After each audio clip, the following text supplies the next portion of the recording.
If your business goes from being owner dependent to not owner dependent, you probably pump the value 40% on the day that you, let's call it, fire yourself.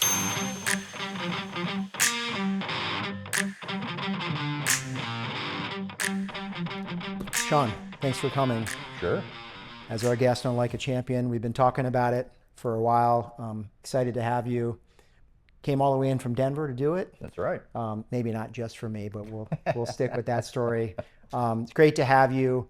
I think that I've had an opportunity to hear you speak at a number of different venues, and mainly, my understanding of your line of work is a certified exit planning advisor, a CEPA, right? Focusing on exit planning and value acceleration, those two things that go hand in hand. Tell me how those terms are distinctly different for you, and a little bit more about what you do in your line of work on day to day.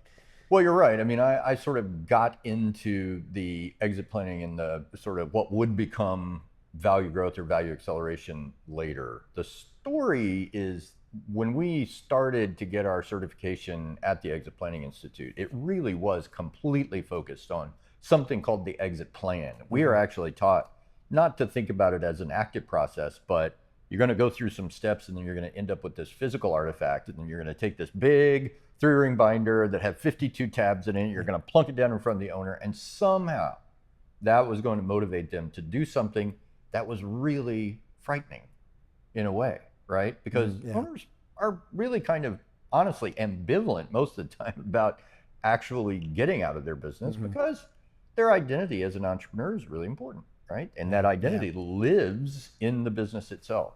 So in 2008, we got our certified exit planning advisor. There were a number of us in the firm that did it at the same time. There weren't very many of us. There were less than 100 in the world, and there are probably 8,000 now. So kind of watched this thing grow up over the years. And the whole issue of value came up because when we started talking to business owners about exit planning, we were basically just stonewalled. They didn't want to talk about it. Now, this was late 2008. I had a few things on their mind at that point, right? Besides, not that long ago in the grand scheme of things. It's crazy. Absolutely. Yeah. I mean, this is the kind of conversation that has really only been going on 20 years probably in some meaningful way, right? With a discipline behind it, let's say. Before that, I think it was just kind of slapdash stuff. And so I was looking for a question, honestly, that would get them to lean in. And I tried a lot of different stuff. Finally, the one that got their attention every single time was, do you know what the value of your business is today? And what I loved about that question is, one, it got them to lean in, because everybody's, curious about the value of their business, I think. A lot of owners have never had their business valued, or don't really understand why they should have their business valued. To get a baseline, valuation is a pretty complex area, right? So, and the nice thing about that question was, no matter what the answer to it would be, we could have a further conversation about it. Yes, I've had it valued. How long ago? For what reason? Can I see the valuation? Let's see what's in it. Let's see what resonates.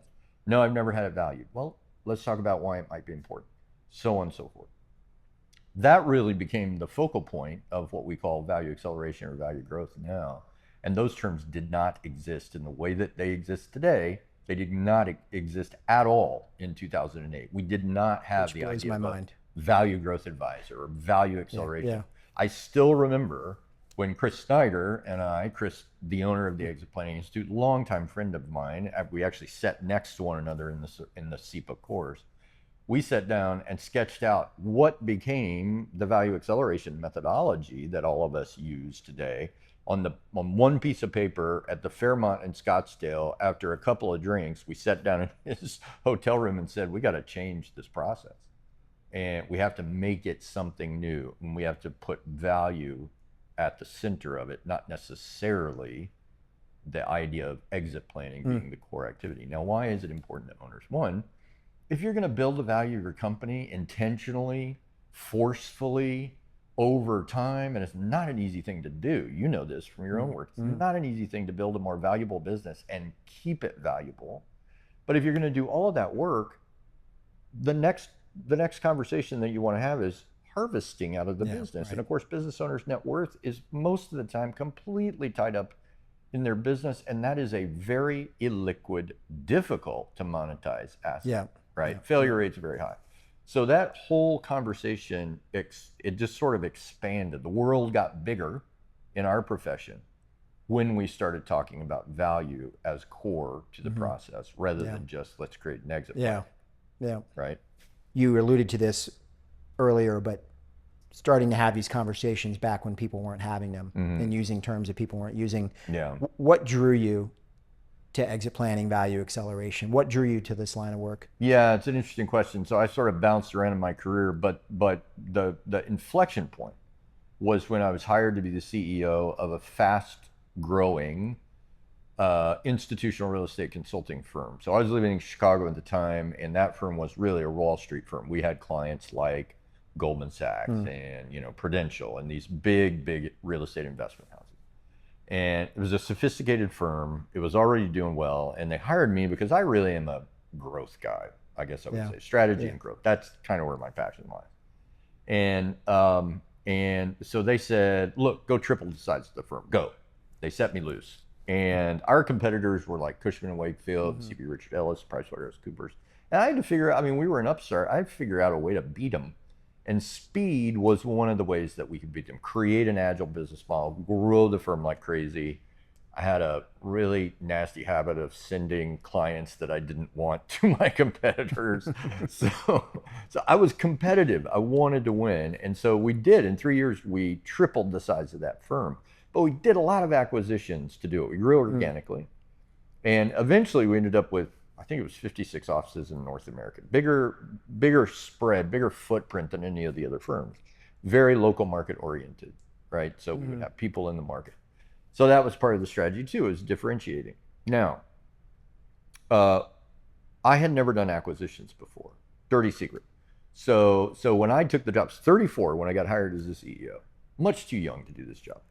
And I didn't know how to read a balance sheet. I didn't know anything about governance. I didn't know how companies worked. I had never done. Somehow, they hired me because I think they saw some potential. They saw a hard worker. They saw someone who could kind of see around corners and get out in front of it. So I had skills in that regard. But when it came to the nuts and bolts of running and growing a business, other than my exposure to our family business, right, as I was kind of growing up, that's a very intangible kind of, oh, we're a family in business and I know we got this factory and all that kind of stuff, but it's not like I went into the office and learned all of that kind of stuff. So I had to learn on the job. I had to sort of exercise and build muscle around what it meant to grow a business, but I loved it. And I really liked the transactional aspects when we were building businesses. They were small transactions, but we did a lot of them, like 35 in 3 years. It was insane. So when I came out of that job, when the board kind of said, this has been fantastic, but I think we're just gonna like run, but not really grow. I said, I don't think I'm the guy for that. I'm gonna get under the hood. I'm gonna make a mess. I just can't stand. I can't be in one place. So I moved to the West Coast from New York, but I started a boutique investment bank because I wanted to keep doing that transaction piece, right? I wanted a guy. But what I missed was the actual nuts and bolts, the growth, the strategy, building an operation, leveraging technology. I just found myself drawn back to it. We also just saw a business opportunity, honestly, at the time. I don't know how we found out about this SEPA. I can't remember how we found out about SEPA at that time because it was tiny. It wasn't really out there, right? Must have stumbled across it. It was the silver tsunami story, which is still going on today. Yeah, it was like all these baby boomers are going to exit their businesses and they're going to do it fast. It's all going to happen in the next 5 years. Didn't happen. It's going to happen in the next 5 years. Didn't happen. So we wanted to be on the front end of that. We saw the demographic, right? It was the bowling ball moving through the snake, so to speak. This demographic of baby boomer business owners, the United States had never seen anything like that before. Created a huge amount of wealth, a huge amount of entrepreneurial success and identity in the US. Macroeconomically, it was the biggest economic pop. Yeah. Right. And these people started their businesses ground up, this was spade work to build these businesses, right? There wasn't a whole lot of inherited wealth at that time. So you got to have a lot of respect for that entrepreneur that grew up, that became the baby boomer, and that's where we saw our business. We're going to get right in there with it. But as it turns out, baby boomer business owners didn't love talking about leaving the thing that they really like building. Mm-hmm. So, our work as value growth advisors, I was drawn back to it because I realized I just like building businesses. I like helping business owners build better businesses at the end of the day. But to have that idea, to be able to communicate that idea that if you're going to do all this work, don't you want to harvest the value? You're just going to let it you're going to die at the desk, and then the value really is, potentially going to go away. How does that help you? How does it help your family? How does it help your employees, your vendors, all these people that depend on you? Yeah. So Sure. why would you miss that opportunity to see that legacy sort of continue? Yeah, absolutely. I mean, my next question is kind of similar to that. You talk about the part that draws you to it. Yeah. What I'm going to ask is, what particular strengths or skill sets, or sometimes people are a little dramatic and they'll say your superpowers, right? Which Right. I do It's kind of like superpower. that. But, Yeah. when and I'm just preface that by saying the kind of work that you do, I've said this before in the program, I got my CEPA certification. I do not necessarily practice exit planning, but I have an understanding and appreciation for the work. And the way I see that kind of work can be, I think, very challenging. Although it's very needed, you're dealing with a lot of different variables in any particular private business, right? Especially a family business. You've got different motivations and egos and, what's the workplace dynamics, and, people have their own psychological needs, right? People want to feel important. So you have the owners and what their motivations are. We talk about legacy, and then sometimes, you've got people who are trying to earn their way in life and trying to build a living for themselves and their own legacies. And then sometimes you got family owners working in the business, and then sometimes you got family owners who are not working in the business, and spouses and all those things. Like, what do you think the superpower is that you bring to this line of work? Because I think it's very challenging to do what you do, and that's a compliment, by the way. So if it wasn't obvious, I would agree. It is challenging work, and that's one of the things I really like about it, because you very rarely see the same thing, right? Yeah, Business to I would business, think. family to family. So you're always, picking up kind of new data and new situations, trying to integrate it into your practice, your expertise. So I think, my superpowers have always been related to, I think, seeing around corners a little bit. But my challenge is that I can see around the corner in a way and can help people kind of, hey, from scenario planning standpoints, there are lots of ways that this can play out. So let's try to look ahead. Let's try to lift the chin and not be, so head down in there. And I can guide people to do that. One of the challenges that I've had is sometimes I walk around the corner and don't realize anyone's following me around. So I'm kind of looking around like this going, what happened? But in order to do the work well, I really feel like you have to be able to have really good conversations with owners and their families. You have to spend a lot of time with them. You have to ask good questions. You have to engage. You have to persuade, right? And that, I think that's really been the skill, that communication, that to a certain extent patience, I guess. And I don't mean that in any condescending way. What owners need to be heard, family members need to be heard. All of the things that you just talked about are part of there's a certain complexity to it, right? And the temptation probably in doing this kind of work is to nip things around the edges and try to simplify it down, just to, just not embrace the complexity. And I think you have to embrace it. I think you have to embrace it to the extent that you can be passionate about the complexity involved in these things. Because every single one of the things that you mentioned matters. Every single one. You can't, every single person in that dynamic, whoever they are, matters. So if you take that viewpoint that, one, you're not going to do this alone. I've got a really great team around me, right? So it'd be crazy to try to exercise my brain at that level, because I can't. But if you can just appreciate that whatever we are talking about we use value growth or value acceleration or exit planning, this is a fundamentally human work, right? It's fundamentally human to start a business, build a business. We tend, as technicians, we can kind of miss that, right? Oh, we need to improve the margins. Okay. Yes. The answer to that might be yes. Everybody might agree. But there are real sort of human aspects to improving the margins. Yeah. Are you going to do it by reducing your workforce? Right? Mm-hmm. You may indeed have to do that. Maybe the business is not running as efficiently as it should be or as productively as it should be. Are there other options to actually improve the value of the business or the performance of the business besides reducing the workforce by 25%? We always say that whatever we recommend, whatever we facilitate, or we have to persuade the owner to do, has to help them be successful in a way they feel good about. Yeah. Second part of that sentence being just as important as the first. So we want them to be successful. But if I go to somebody and say, I can make your business more profitable, but I need you to reduce the workforce by 25% to start, they're not going to feel good about that. Yeah. Because owners are really good at what they do and they're brilliant at building businesses. But I can tell you it matters. That conversation and the way that we handle it matters more than getting another 2 or 3% on the bottom line, honestly. Yeah. Yeah.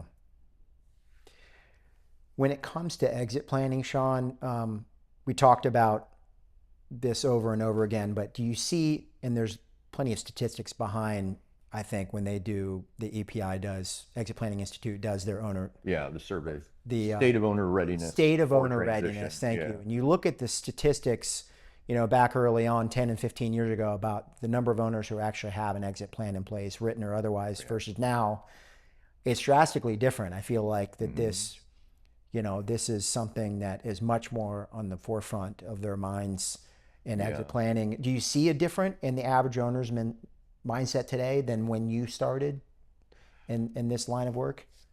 So maybe we could talk about that generationally, because it's interesting. Yeah, sure. The last national survey that came out, which I think was only the second one that had happened, back in 2010, I think it was, the first one, that was a national survey. And they didn't resurvey nationally until 2023, right? Maybe it was 2000. It was about 10 years apart, as I recall.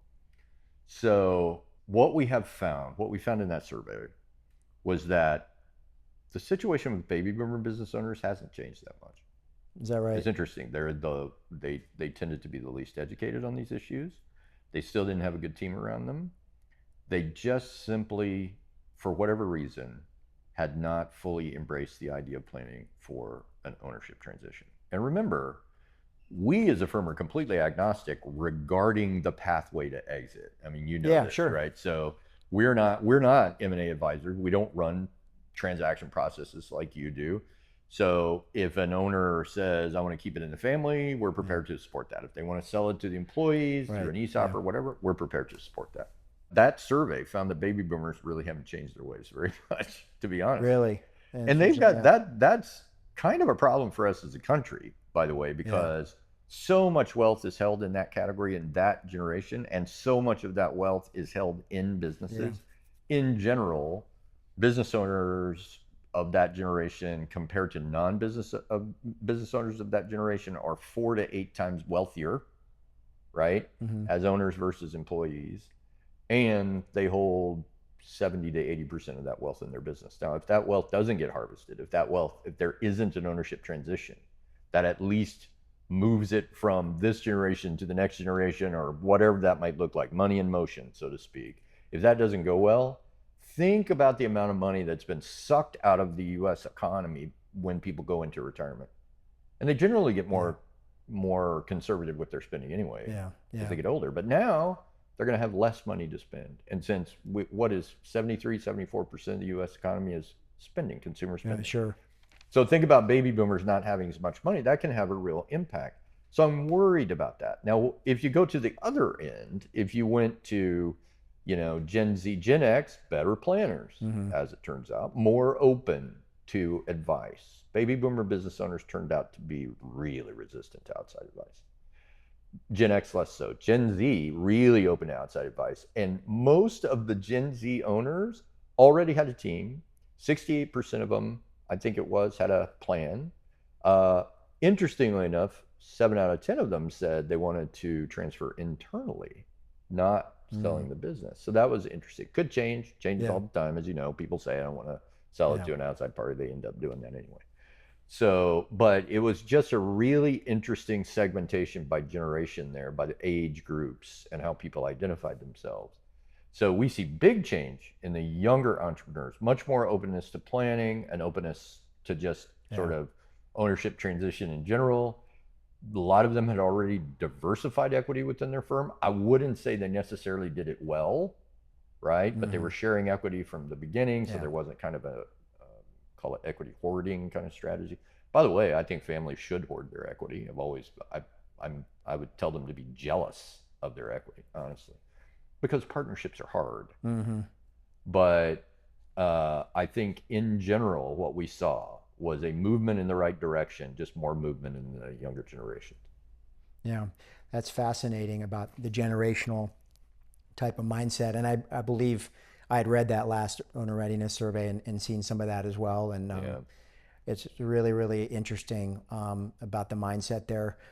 I feel like many of the business owners don't really realize how important exit planning is, like we're talking about. And I'm curious if, I think that there's a perception there that anytime you use the word like consultant, that there's some sort of just sort of nebulous arrangement where it's hard to really understand what are the real outputs and the benefits. Are they definable? Are they measurable? What would you say is the single most common misconception business owners might have about the exit planning or value acceleration process? Is there one thing that stands out to you about that? Well, I think that first of all, I think exit planning is just good business, right? I think, so I've always said, remember, exit planning is an active way of saying it, right? I actually don't think once you get into exit planning, I don't think it necessarily stops. I don't think it's about necessarily, I mean, one output, I suppose, is an exit plan, whatever that might look like. But you know as well as I do that things change quickly in today's world, right? So the business is going to continue to be configured and reconfigured. The market is going to shift, all those kinds of things. But this is what I think is interesting about exit planning. First, it's good business, but I also think it changes the way that owners and their teams make decisions on a daily basis. So if an owner, first of all, let's talk. So if you accept that value acceleration and exit planning are kind of twinned in a way, right? So there's no reason to do one without talking about the other. Right. That if an owner says, "Hey, we're thinking about doing X," right? They're thinking in their mind. In the shower this morning, I had an idea. We're going to workshop that as a team. We're going to figure out whether it has viability. Maybe we come up with a plan. Stop. Does that add value to my business? Right? That's different. That's a different question than does it add revenue? Does it add margin? It's different. There's a risk issue here that I think a lot of owners miss. The implication is that value is built primarily based on higher revenues, higher profit, right? But you can make a business much more risky if you make the wrong, if you pursue the wrong kind of revenue, if you pursue the wrong kind of profit, right? And not every dollar is the same. So we're always talking with owners about, yes, we need the business to grow. Yes, we need the business to be performing financially best in class. That's where you want to be. It's absolutely true. But we also want the risk to be as low as possible, right? So this is a more complex question. More complex kind of conversation. So if I'm making decisions as an owner, if I'm putting myself in the entrepreneur's shoes, I want them, every time they do something, I want them to intentionally say, is this going to increase the enterprise value of my company? Is it going to increase the transferability of that enterprise value? And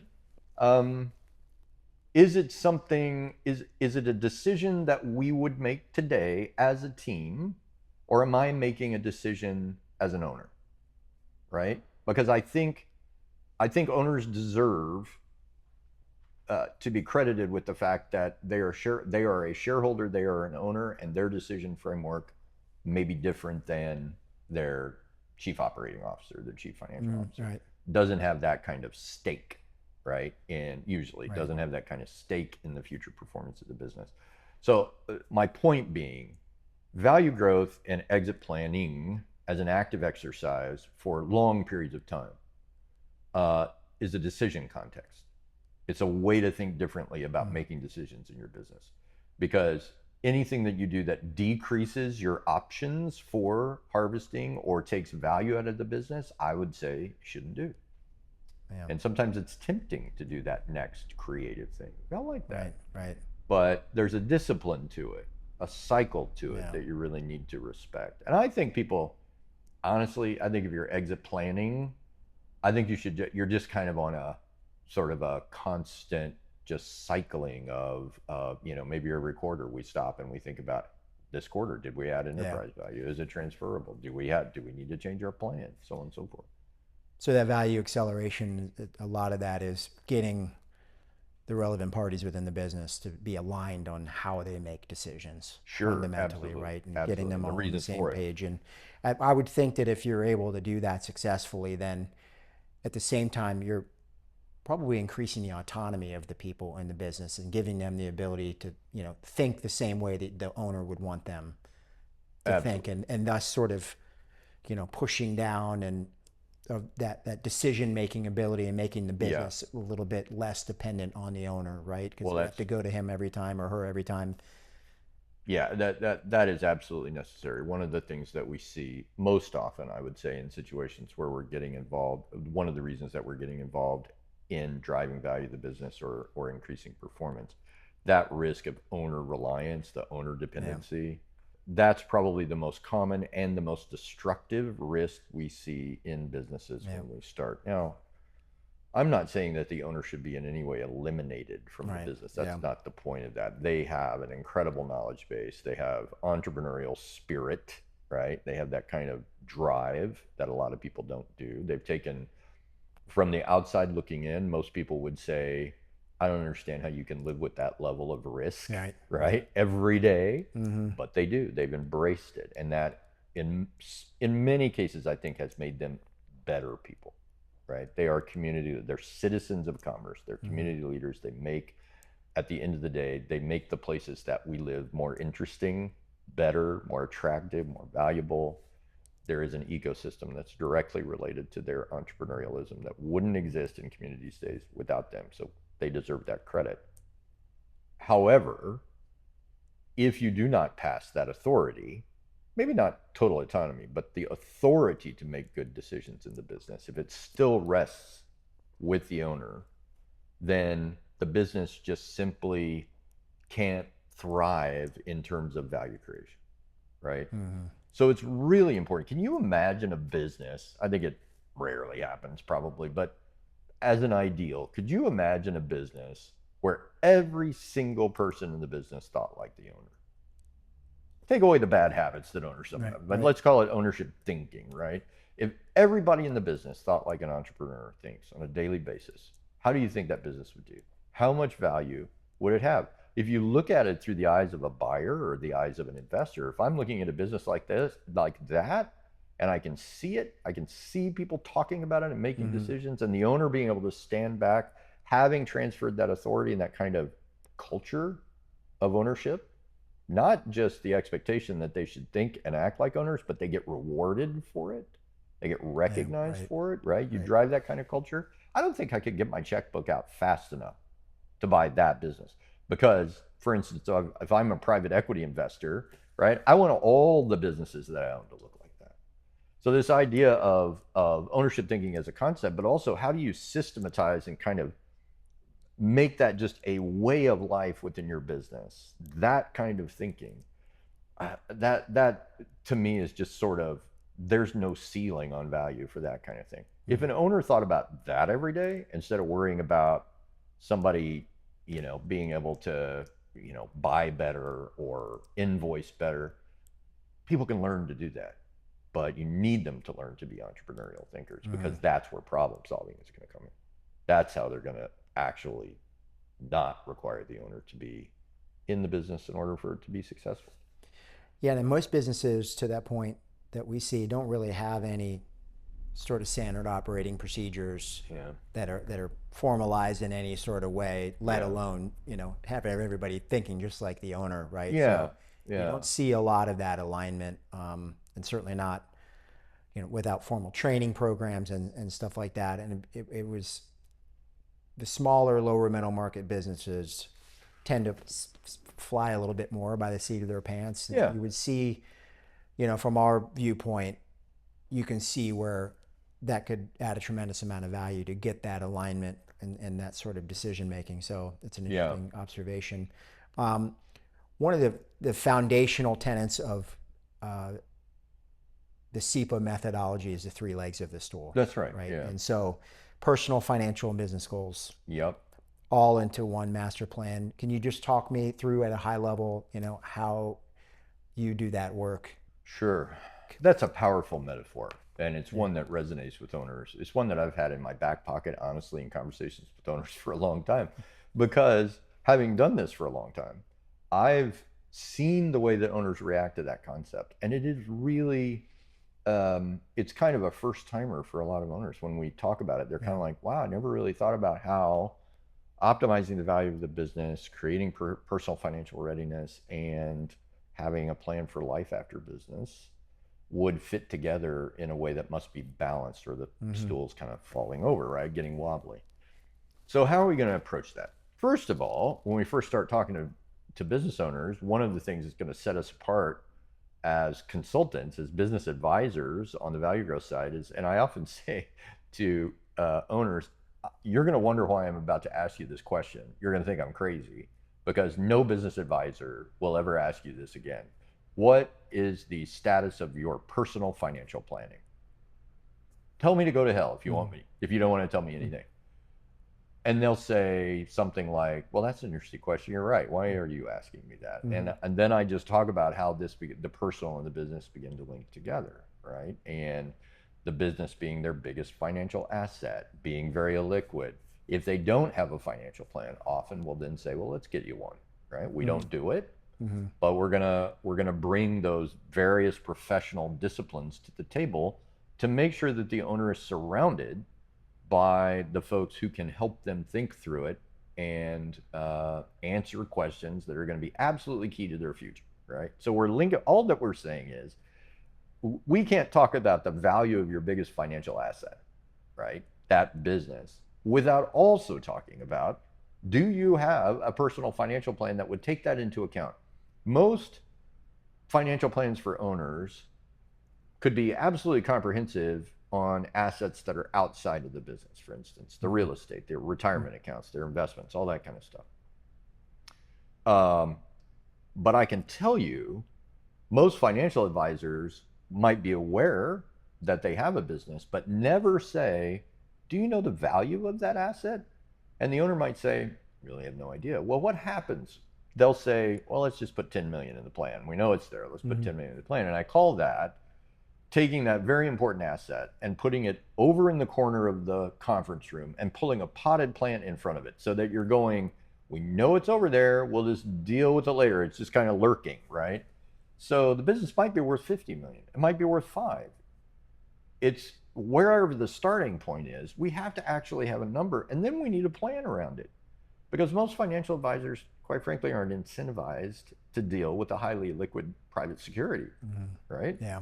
So we have instantly in the financial plan an investment concentration problem, right? Yeah, sure. If your investment advisor called you as a business owner and said, hey, I've got a really great idea. I want to take all the stuff that you've got in an investment account. I want to sell all your real estate, and I'm going to redirect all the capital, right, into one stock that will be almost impossible for us to monetize in the future. Yeah. What do you think?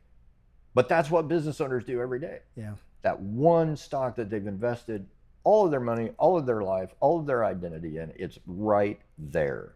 For a financial plan to be created without actually dealing with the realities of that asset, that doesn't make any sense. And when I say to owners, are you understanding how this all fits together, right? That personal and the business, they'll go, yep, now I see the parallel path. Now I understand.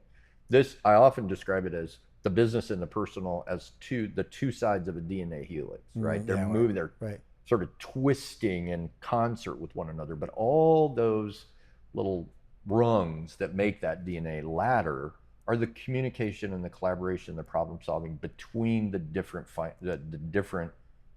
professionals that are going to be on their team, the insurance advisors, financial advisors, the attorneys, the M&A advisors, everybody that's going to make this thing, this complex, interwoven thing happen in a way that makes sense.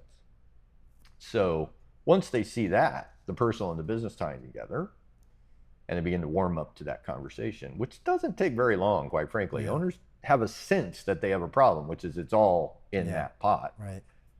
Then I say, okay, if we can monetize it, if we can get it in the financial plan, and we can work towards a value, and we can work towards harvesting that value in one way or another, and we can reduce your risk profile along the way, then let's say you sell it for $50 million.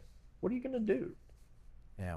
What are you going to do with that? And they say, well, that's one reason why I don't want to sell it. I don't know what I'm going to do. I'm in here 14 hours a day. This is how I talk about myself. When someone asks me a question, they know me at the golf club, for instance, as a business owner, right? They know me that way. When I go to church, they know me as a business owner. The identity is built around that. Now, first of all, that's pretty dangerous. So you hope that someone has a life outside the business, but sometimes it doesn't happen that way. Right. But that life after business question and that plan around it might be the most undervalued, if you will, no pun intended, undervalued part of the whole process. I happen to think it might be the most important of the three legs.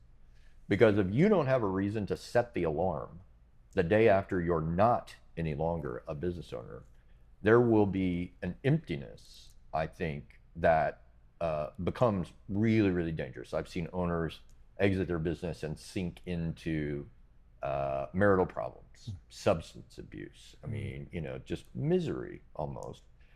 And what I say to owners is, I'm not trying to scare you away from it. All that I'm saying is, if you don't do that part of the planning, and you don't have that same purpose and meaning, it's not what you're going to do. Often I'll have, the owners will say, well, I'm going to do these things, right? I'm busy. I'll be busy when I've left my business. That's not the point. The question is, who are you going to be? If you're no longer a business owner, who are you going to be when you're not? That's a really important question to pose to a business owner. And I think one of the most difficult to answer, because they've maybe never been challenged to think about it in that way.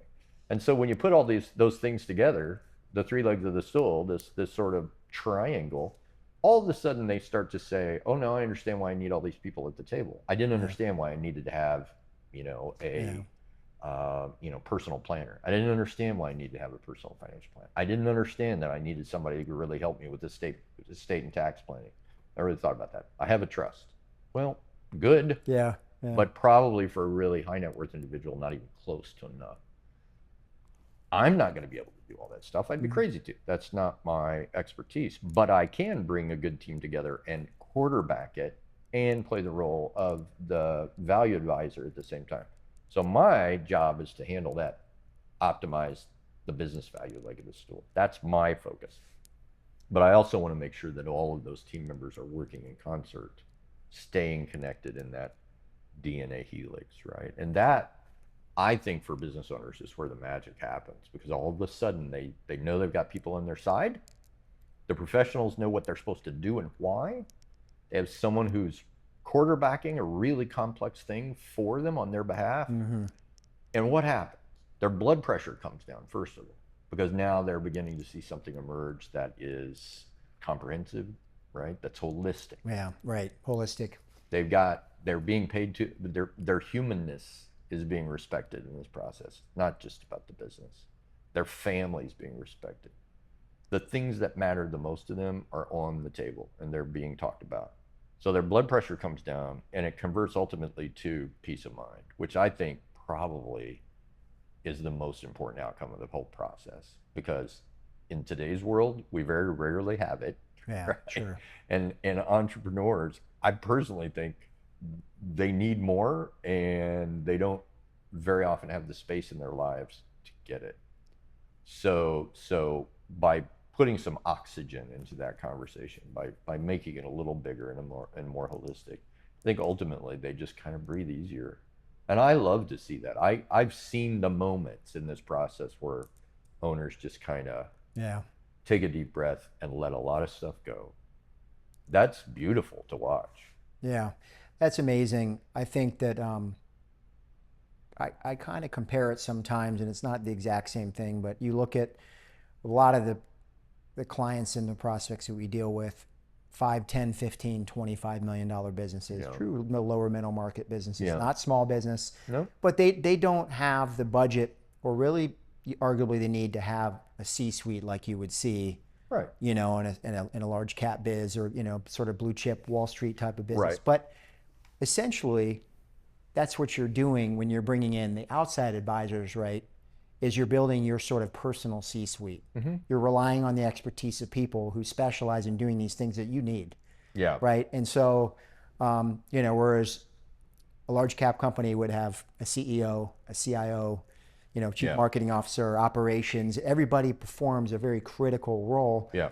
In a smaller business, you don't have that C-suite in that sense, but having a financial advisor, having a proper estate attorney, having a proper value growth advisor, that's what you're doing to build that team that you need to provide, you know, the value acceleration and the risk planning, you know, that you need. And so I think once they realize, a lot of them, they don't know what they don't know. And to be fair to business owners, and I always try to be devil's advocate until, you know, why sometimes they're reluctant to, you know, open up to having these advisors or consider these services.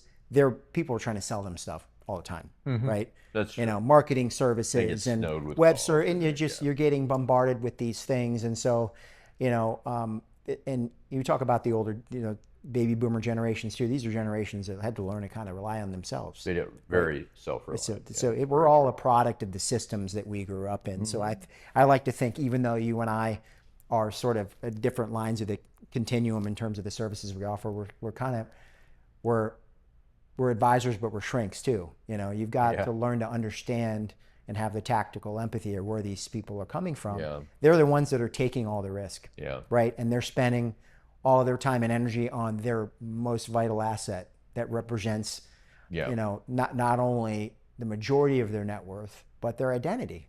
And so, well, a lot of what we do, I see as project management. You know, we're hired to go run through a process. You're quarterbacking the value acceleration process, and when it gets passed to us, we're quarterbacking the sale and the transition process.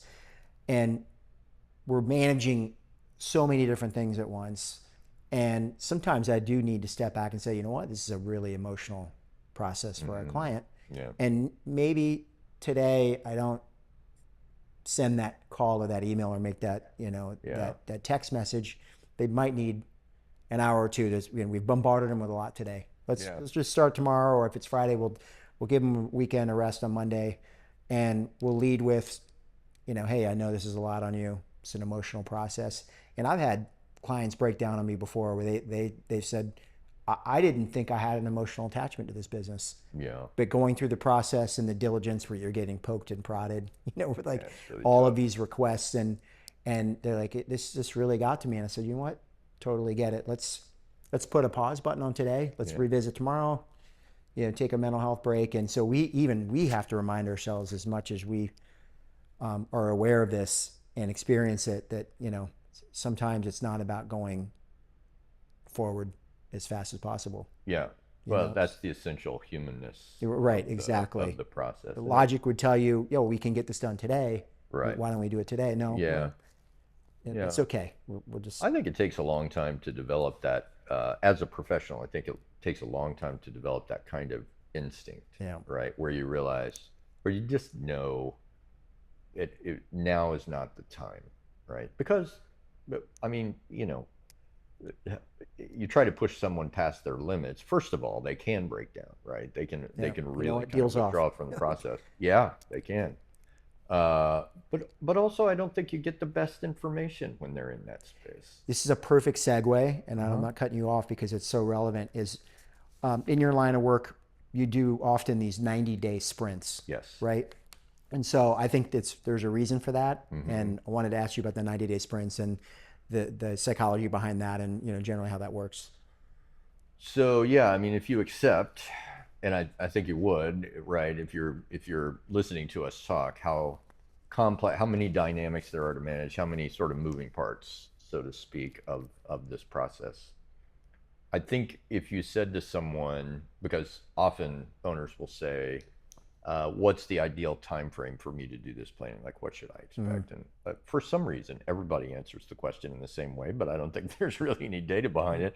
We say 3 to 5 years is really kind of ideal, right? If you want to do it well, 3 to 5 years. I think it's pretty situational, right? And I think if an owner has that amount of time, if they want to take that amount of time, then it makes sense for them to take it and to do it well. But you know as well as I do, you have to be opportunistic. You have to be agile. So, but if you're going to put a plan, if you're going to put a good plan together, you kind of know, you need to put a stake in the ground, right? I need to know whether they're on a 2-year timeline or a 5-year timeline. I can't put a good plan together if I don't have that idea, right, of how long we have to work on it. So, but if you go to someone and say, let's put a plan together for a 3-year kind of thing, they might say, all right, I kind of know where I want to end up. But if you don't chunk it down into discrete, relatively short sort of, sprints, we call them that for a reason. I actually think that people have the ability, if the project is well defined, to really bear down on one thing that matters in value building at that time. I don't really like to work on 5 things at once. I like to bear down on one thing and do that for 90 days and see tangible results. Those bookends are really important to the owner and their teams, right? Because they'll work really hard. These are not lazy people by any means, right? So we can tap into that work ethic. But nobody wants to be waiting around for a year to see results. So you have to design the program so that it delivers tangible and intangible benefits on short cycles. So one of the things that we do, even within that 90 days, and I think this is a really good thing for a lot of businesses to just practice to kind of build capabilities around, is we use something called 30-30. Very simple idea. So we're going to establish collaboratively what matters the most for the next 30 days during this 90-day sprint. And we're going to say, we're going to accomplish these 2 or 3 things in the next 30 days, whatever they might be. Everybody agrees to that. 15 days in, we do a little check-in, right? How's the work going? Are we going to make our 30 days? People might say, having trouble with this, having trouble with that, or somebody was supposed to get something else done before I could do my job. Whatever it might be. We know how these kinds of things goes. We've all been there. But at the end of 30 days, we're looking back and we're saying, how do we do? Anything changed? Do we need more agile? Because the line is never straight, right? This is not just kind of we're going to end up over here if we just kind of plow through it. You're going to have to walk around obstacles. I mean, it's kind of like water flowing down a river. You can set the boundaries, but the river kind of takes its own path in a sense. So those 30-30 cycles get people working. First of all, it gets them tuned into agility, the necessary agility for doing this. And second, they can say, oh, in the last 30 days, we accomplished those 3 really important things. Check, check, check. What's going to happen in the next 30 days? So we're always looking forward 30 and back 30. If we find that the 30-day sort of goals, if you will, deliverables in a sense, we just keep that the team just can't get it done, there's an opportunity, I think, to stop and say, okay, what's going on? Like we're just not getting there repeatedly. It could be systemic. It could be that we have somebody on the team that's kind of being a black hat, a saboteur. It could be we picked the wrong goals. It could be we picked too many, right? So you calibrate, but by the end of 90 days, let's say you're working on strategy for 90 days. Then by the end of 90 days, everybody should be sitting there going, we have a strategy, right? We know what needs to happen in the next year. We have a bullseye that we need to hit. We know what our success factors are. We know what our risk factors are. We have clarity throughout the organization on why we are doing it, what we are trying to accomplish. The strategy at the end of the day just has to answer 2 questions. Where are we going and how are we going to get there? If there's clarity around those 2 things, everything will fall into line. If you don't have clarity on those 2 things, you don't have a strategy. That's simple. So, how many books have been written on strategy? For me, it just comes down to very simply, where are we going? How are we going to get there? Period. Keep it simple. So those 90-day cycles and the 30-day cycles within help people build teams. They build rapid problem solving skills. They build agility. They work through it together if they run into something. And at the 90-day mark, they can look back and go, let's do that again. Yeah. And we're going to get better at it the next time around. So that just kind of creates a exponential kind of, a rolling effect, right? Yeah. We can build, it's sort of a yes and, right? Yeah. What's next? So I just think as a technique, it's more effective to kind of keep it on those short cycles. It also gives us the opportunity to say, that was really intense. We got a lot done, but we're kind of tired. Yeah. So let's stop. Let's take a break for 30 days, 60 days, or whatever. And then we'll leap into another 90 days. Yeah. That's okay. So Sean, if you did a traditional, let's say a 3-year engagement, value growth and manager engagement, and you did 90-day sprints, how often, what would be the average sort of rest period, if you will, between the sprints? You're doing 90 days on, 30 days off. I mean, I'm sure it depends on different factors. It does. But just kind of curious what that looks like. We have what we call value domains that we live in to build the value of an organization over time. So there are things like culture, leadership, right? The ability to manage risk, strategy, what we call company of the future, sales and marketing, financial acceleration, right? Leadership. So whatever's happening in those 90-day sprints is going to be related to one of those domains, not multiple domains. But you have to keep in mind they're all interrelated, right? So you can't have good culture without good leadership, right? You can't really have good strategy without the ability to manage the risk that is inherent in strategic execution. So all of these things, I always describe the way that value domains sort of fit together, and really the process of building value, sustainable value within an organization. If you look around your living room, for instance, at all the things that are in the living room, all the pieces of furniture, lamps, books, whatever it may be, and imagine that there's a complex web of invisible strings that connect all of those things. If you move a book, then a lamp might fall off the table over there. So it's holistic ecosystems of value that are all linked together. So when we design a plan, we're essentially saying, okay, within company of the future or within risk, we're going to work on one risk, for instance, rather than half a dozen of them. So let's work on owner dependency for 90 days and see if we can lower the temperature on that one, which is going to have a huge effect on value. That is like the most persistent value killer for most smaller businesses. That, we can judge. We want it to be tangible. We want it to be tied to a value gain that we can prove. So at the end of 90 days, we'll assess that, right? And then we let the client make the call on whether they need to rest or whether there's something else that they want to work on at that time. Because 90 days might get you 25% of the way to perfect, so to speak, or it might get you further than that. But again, checking it in the 90 days and say, first of all, we can be proud of what we accomplished in the last 90. Here's what we have left to do. We can spin right into it, or they may say, well, you know what? Our largest customer is kind of all of a sudden thinking about doing business with somebody else. We need 30 days to rectify that situation, right? All hands on deck. They're absolutely right. That's what they should be doing at that moment in time.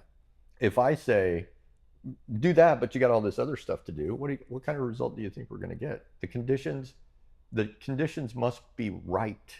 You must set the right conditions for value acceleration. And if you've got something like that going on and you try to force fit value growth into it, chances of success are not good. And it doesn't take very much under performance on the value growth side for people to kind of lose faith in it. Remember, most folks in organizations already have one job.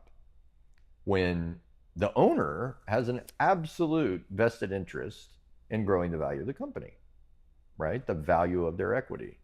But everybody else in the company doesn't have an absolute vested interest in growing the value of the equity because they don't have any equity. Right. So for them, I'm some guy, me and my team are coming in and basically saying, hey, this is really important to the owner. Yeah. but we need you to do a whole lot of work, more than the owner in most cases. Yeah. We need you to do the implementations. And their response can be, why in the world did you just make my job harder? Mm-hmm. Right? And you're going to come in Thanks here, a lot. you Yeah, know, and you're making how much? Yeah. yeah. And so we have to have a conversation with the owner about, all right, how are you going to incentivize your team to participate in this process? A lot of people kind of get find the "what's in it for me" conversation off-putting, but I think first of all it's legitimate, right? Mm-hmm. That it's humans, we as people get to ask that question. It's not a greedy question. It's actually an ambitious question. You want your people to be ambitious. You don't want them to be selfish. You don't want them to walk over other people in order to get where it is that they want to go. But you do want them to be motivated. And if they are saying, if you can give me a motivation to do that, if I can see the win for you, the owner, for the company, and for me, and my team, whoever it is, if I can get all that lined up, I'm in. If, however, you're just giving me a second job and all of the benefits are accruing to you as an owner, that process is going to break down every time, right? Because you just haven't gotten the alignment that you need.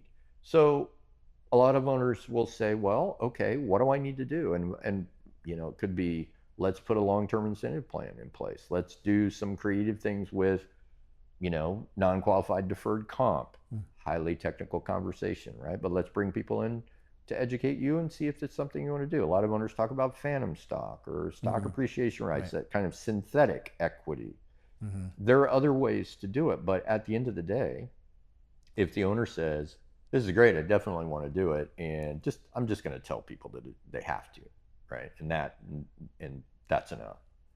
Then my response would be, we are not setting the conditions for success. I need you to stop and think about this. I'm going to challenge what you just said, and we're going to talk about it, because there are ways to do this that are not extraordinarily painful. And if everybody believes in the future of the company and their own future, that's actually good for your culture. It also helps you as an owner. The company is now not as dependent on you as it was. And I need that owner to get as far away from the operational action, honestly, as they possibly can. That's also, by the way, it's not just the emotion of potentially exiting the business. It's also the emotion of potentially exiting authority, right? Because I've had owners say, well, if the business isn't dependent on me, then I'm no longer relevant. So it doesn't really matter. They're kind of exiting a role through this process, in addition to potentially exiting the business. Again, an identity change. They're the founder, they're the CEO. In general, multi-generational success in a family business, the ability to pass it on to the next generation, depends on professionalizing management by the second generation. Almost all long, like sixth generation businesses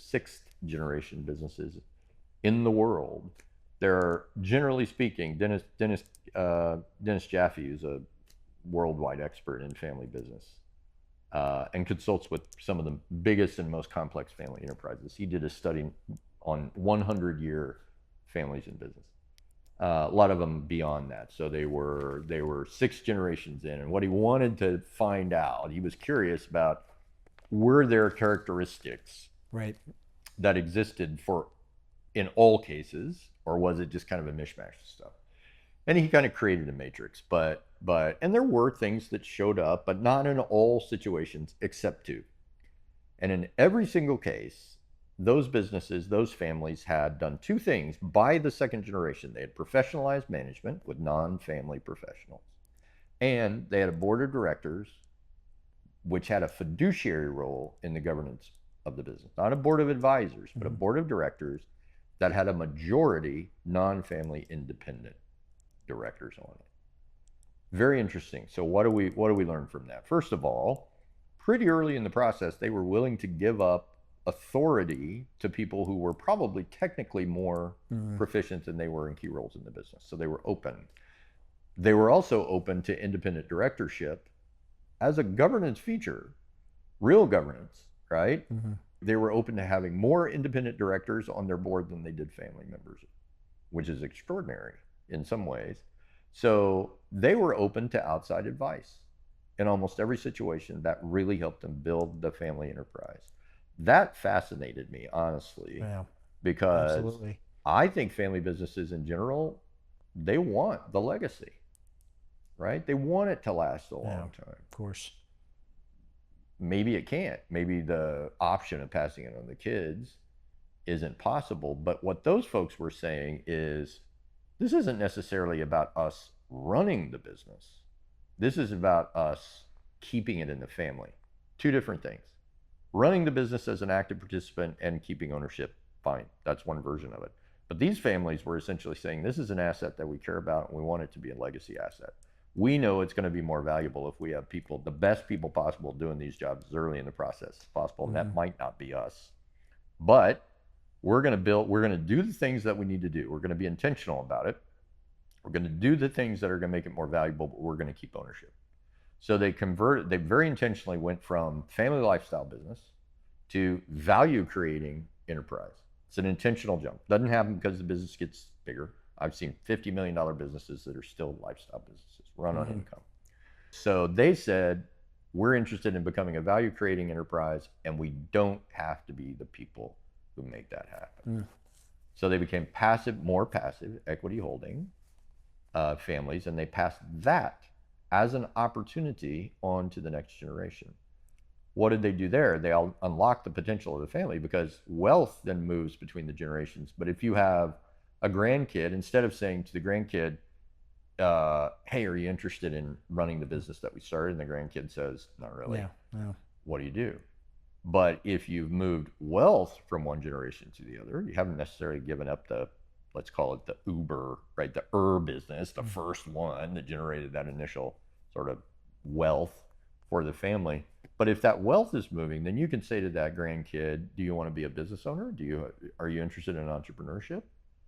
And maybe they say, yeah, I really admire what you've done. I just don't think I'm the right person to own or run that business, but I'm passionate about these things. The family kind of becomes its own sort of internal private equity operation, right? Where now they can say, okay, what are you passionate about? Right? Well, I really love the idea of doing this. Good. We'll put whatever. We'll be your seed investor. We want you to do the things that you're good at and passionate about. The family wealth builds. The family enterprise builds. It's community standing. It's community. It just becomes a different animal altogether. Personally, I think if a family, look, and every business owner is a family business owner, so they're a family in business, right? So if you take that viewpoint that we don't actually have to run the business in order to own the business, and this applies not just to us in the present generation, but also is a principle that we're comfortable following into future generations, you can continue to be a family in business, and probably a bigger, wealthier family in business, if you just embrace the fact that it's not really about running it. It's about owning the legacy and making that the centerpiece of the conversation. So Sean, we talk about, continuing this theme of exit planning and oftentimes dealing with partnerships or family-owned businesses. There's a concept that I've read about that I would love to hear your insight on, called psychological ownership. And what does that mean in the context of a family business, and how helping an owner founder relinquish control, within the business and the identity and all those things? And would love to hear more about that. Well, when you founded a business, I think you immediately take psychological ownership for it, right? It's a natural part of founding a business. You can't avoid it. You can't actually make it a valuable business without having that psychology, right? We can get too attached, there's no question. So that's part of the weaning of the identity, understanding how it's not all about the business. You got to have a well-balanced life, right? So I think you have to be really self-aware to a certain extent about whether psychological ownership of the business has turned into psychologically obsessive ownership of the business, right? There are just degrees here. But let's put this, I think, in terms of the next gen.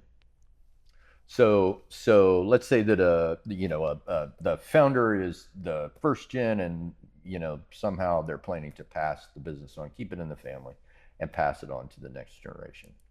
There have ideally been conversations between the two generations that is the appropriate thing to do. In other words, when the business is pitched to the next generation, they actually want to catch it, right? And they feel like it's something that they want to do with the rest of their life, potentially, with the intent then of maybe passing it on to the third generation. We know that very few businesses, at least in the United States, there's a little bit better record outside the United States. Most businesses in the United States don't really make it past that second generation. You make it to the third or the fourth generation, you're really pretty rarefied air. I mean, you're down to a fraction. So, but that transition from first to second generation, honestly, in my opinion, should be easier than it has been. We should have a higher success rate. And I think the second generation, honestly, has been blamed for the failure of these businesses at that point. And I think maybe unfairly so, for a number of different reasons. So it does happen. It does happen that the next gen, that second generation just kind of blows it for whatever reason. They may not be well prepared. Maybe they don't take psychological ownership of the business. Maybe they just didn't want to tell dad or mom that they didn't want it, right? And it was a conversation they never had with a lot of assumptions in it. So, but I do think there are a lot of things that need to span from one generation to the next in order for the first generation to kind of be able to bless you. The first generation to be able to let go, right, of a very important identity. That we don't want to diminish that, but to help them let go of it. They want to know that they're passing on to some people that they can trust with this precious thing that they've built. And they're really, I don't think, going to give up the identity until that's present. So they need to trust the kids. That's important. If they don't trust the kids, you got to have some difficult conversations, because you shouldn't pass the asset on to somebody that you don't trust. You should pass on more value than risk, right? So every parent or whatever that relationship might be, surely wants to make sure that what they're passing on to the next generation is in fact going to set them up for success. But if they are stuck in that identity, if they're holding onto that identity, what typically doesn't get spanned over, if you will, from one generation to the next, is authority. And it shows up in a lot of different ways, but it's super toxic if you say, okay, ownership is passed to you, but the authority to actually do with the business what you want to do with the business is not there. I'm going to continue to be a consultant in the business for the next 5 years, right? Or, which may be okay, or I'm going to be chairperson of the board, right? And what that really means is I'm actually going to maintain operating control of the business just from kind of beyond the grave, so to speak, beyond that transition. So what happens to the next generation? They are stuck in what I would call custodial ownership, which is that they don't actually own the business. They just kind of are custodians of the value that has built in the predecessor generation. The predecessor generation has built, which may in fact not be the greatest value that could have been built or will be built in the future. So the resistance of the predecessor generation to actually span everything that needs to over the next generation has probably impaired the value of the business for a good long time, and it certainly has put the next generation into the position where they are living somebody else's life. They're actually living the life of their previous entrepreneur. Now, I don't know how I would take psychological ownership if I was put in that position, right? I'm there to, I'm a custodian. I'm just supposed to keep it doing as well as it was doing. And what'll happen, I think, is that it naturally, with that lack of spirit in it, with that lack of energy, it's naturally going to degrade. And the conversation then is going to, when it fails, if it does, or when it just kind of goes downhill, the conversation is going to be out in the community is, it's a real shame, right? So the kid's kind of ruined it. Yeah. Ran it into the ground. Or it's just not doing as well. And that does have some tragic consequences, right? Wealth is being exhausted, the family may be fighting, whatever. But I think that if you are a predecessor generation or a founder of a business, you have to make sure that you have done your part in preparing the next generation for success and setting up the business in a way that they can actually run with it, right? And are you going to let them go? Or are you going to be the jockey on a fantastic horse that just keeps holding the reins, right? Because if somebody else was riding that horse and let it go, they may win. That might be hard for the founder to watch, that the business does even better in the future than it did under their care. And I've had situations where that kind of envy has turned into a problem within a family in business, right? So there's like a really important transition zone in there where a lot has to happen. Some of it is just tactical business related stuff. It's knowledge, but that authority and customer fealty to one person, generally the founder has got these really important relationships, got to pass those on. And you have a little box that you really have to do a whole bunch of stuff in. That's why the run up to that zone, that transition zone, has to be really carefully thought through. I mean, there's a lot of ground to till before you kind of reach the point where you can get that rocket off the ground. And if it's not done well, I think it just creates headwinds that the next generation fights and fights and fights. Yeah. And there's a certain amount of exhaustion that comes into play. If you think about passing it on the third generation, I think the second generation is probably just going to be exhausted at some point, because there've been so much sort of, it's going to feel like they're walking in mud. So I think that ownership thinking and entrepreneurial spirit are aspects that can be passed on to the next generation with good preparation. And if they don't have it, you shouldn't pass it on to them. You should figure out something else to do. Don't force fit it. But I do think you have to give that next generation the ability to actually be entrepreneurial. You have to get out of the way. Hand over the reins, right? I mean, you got to give them the opportunity to fail, as hard as that might sound to even hear. I would think you've got to give them opportunity to. Well, and to be fair to the founder generation, the predecessor generation, the second generation should be extraordinarily grateful for what has just been passed on to them. Sure. I mean, if you're a startup entrepreneur, you would give your right arm and possibly more to have what you've just inherited, right? A balance sheet, a set of customers, a reputation, a brand, right? Processes in place. You've got something that you can build on. But if the assumption is that you're not actually going to build anything more innovative than has already been built, generationally, that younger generation probably has more tech knowledge in their young lives by a factor of 100 than the previous generation has built up in 60 or 70 years. So if you take that skill set around technology, understanding technology and how it can drive process and culture, and you let that run, they're going to make mistakes. So did you, right? Set it up so that the mistakes that they make are not fatal, but don't restrict them from making any mistakes at all. Because then, there isn't a human in the world that can survive that expectation. I'd imagine some of what you learn and are able to achieve in working with business owners are a lot of one-on-one meetings. Oh, very much. Like you meet with them together, then I'm guessing you learn so much more separating them into different rooms and having conversations. Sure. Sure. Well, there's an aspect of creating kind of a safe space, if you will, a kind of psychological safety around having those conversations. But years ago, honestly, someone, a very good business coach who has since passed on, named John Lazar, he taught me the term missing conversations. So I hadn't really thought about it that way, right? You sort of talk about what's not being said, but that's a little bit different.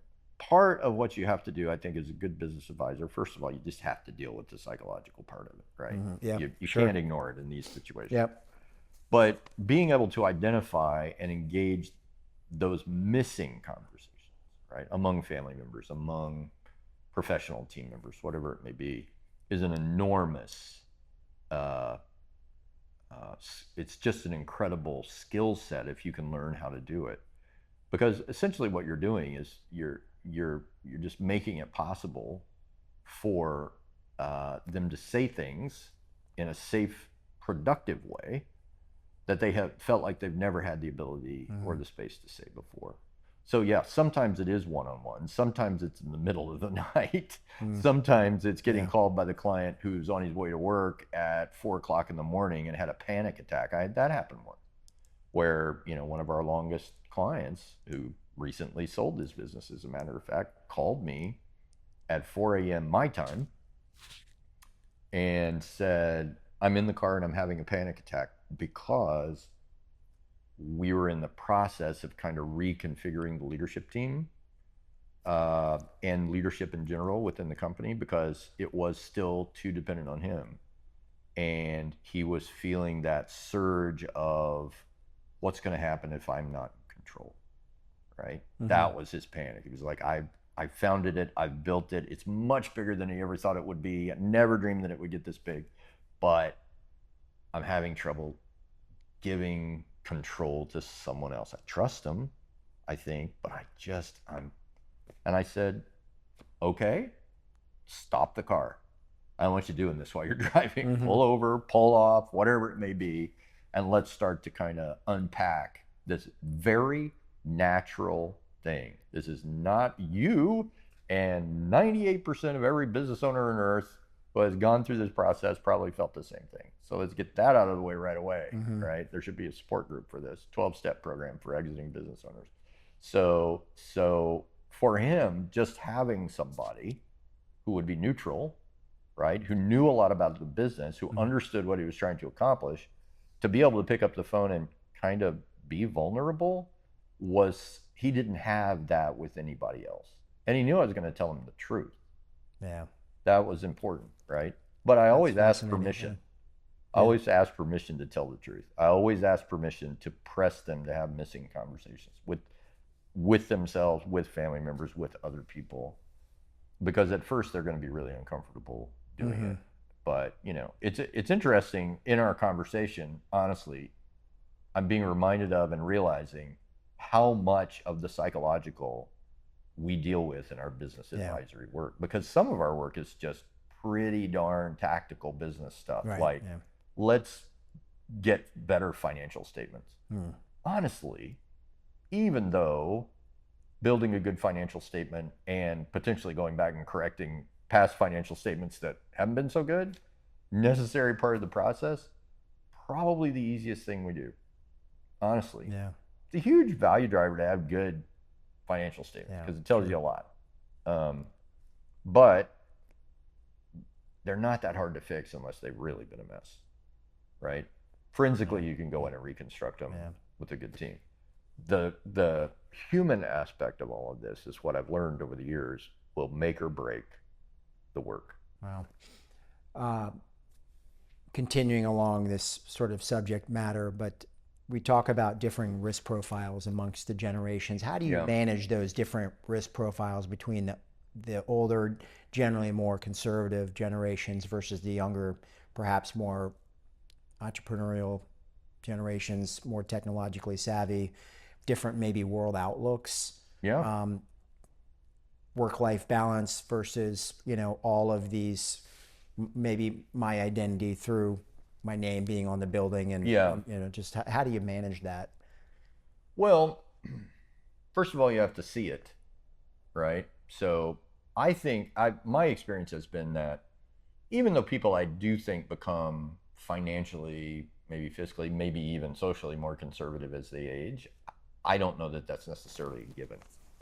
So I go in with absolutely no assumptions around that, right? But being able to talk about it and kind of assess where people stand on it is really important.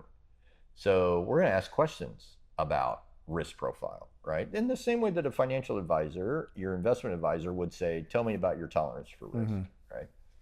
We're not prioritizing one over the other. One of the things that we always say is, and I've been in situations where I vehemently disagreed with the value system of one of my clients.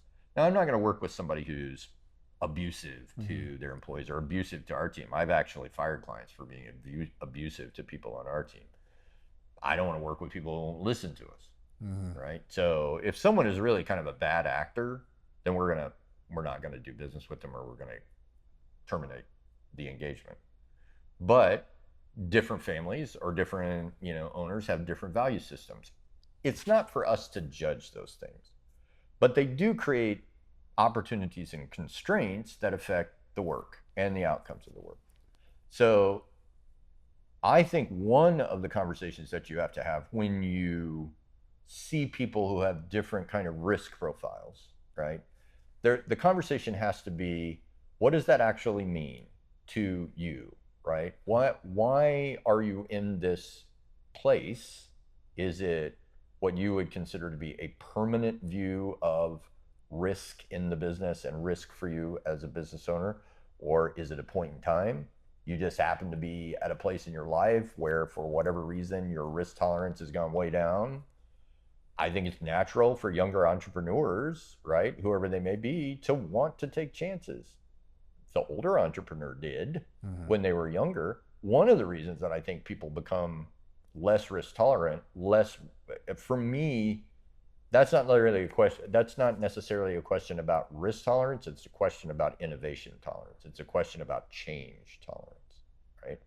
So I would want to just kind of explore that and reframe it potentially, because most of the time when the older generation says, I don't want to take any risk, it means just keep doing what we're doing. It's been working, right? Don't break, don't fix it if it's not broken.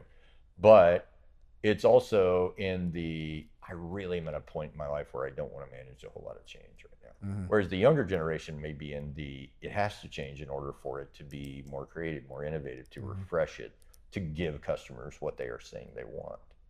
So the conversation actually, I think when you start to ask and navigate, it ends up in a different place than this generation is naturally different than this generation. I've seen situations where the younger generation maybe wasn't sufficiently risk tolerant to actually grow the business. Maybe they went in, with a more conservative view of where they want to take it. But what I would say is that no matter what the different risk tolerances or change tolerances of the various sort of the two different generations, or let's just call it two different owners, right? Two different owners, two different operators. It's always good to talk about and try to get alignment, because nothing good is gonna happen, right, without good alignment. We find, it's really interesting to work on partnerships, family or non-family, where there's a big difference in age. Because if you think about it, let's say that, let's say you've got one 70-year-old, right? Well, they're not wanting to put money back into the company necessarily. They want to take it out, right? Where if they have a partner that's 50, that 50-year-old is probably not really all that interested in exiting yet, right? And they might be willing to reinvest in the company. What does that mean for the transfer of equity at various sort of life points for those folks? I think you have to take that into account. And I don't think it necessarily is the 70-year-old that drives the answer to that question, even though what they think matters, right? So you can't really, it's very difficult to grow the value of a business if all the capital is just being stripped off the balance sheet, right? That's actually a move backward. That's a move from value creating, when you're saying to yourself, I'm definitely going to build something that has value, more value, want to build it over a period of time. You're not sacrificing a living, right? You're still taking money out of the business. As it becomes more valuable, you should be able to take even more back out of the business, because it's going to be doing better financially, cash flow wise, all those kinds of things. But if you are running a value creating business, if that's your intent, you're going to reinvest in it. And one of the ways that you do that is you buy the best leadership team that you can. So when I see an owner dependent business, I usually see underdeveloped leadership or absent leadership. When I trace it back, I don't find necessarily that the business couldn't afford to hire a CEO or a COO. They chose not to. They made the decision to take income rather than reinvest it in the business. So there is a point where taking money out and putting money in, you've got two different partners who see that separate in different ways. You have to reconcile it. They cannot live together. Those two things cannot be true at the same time. So that's a really important conversation, right? Around what are we trying to do here? If the older owner starts saying, nope, I'm taking it off, taking it off, They've actually shifted backwards from value creating to lifestyle thinking. Can't blame them. I don't know that I would want to take a huge amount of financial risk when I'm 70 or 75.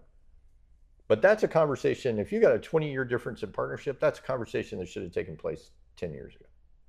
To talk about what is this scenario going to look like when you're 50 and I'm 70, right? Because I'm going to be ready to.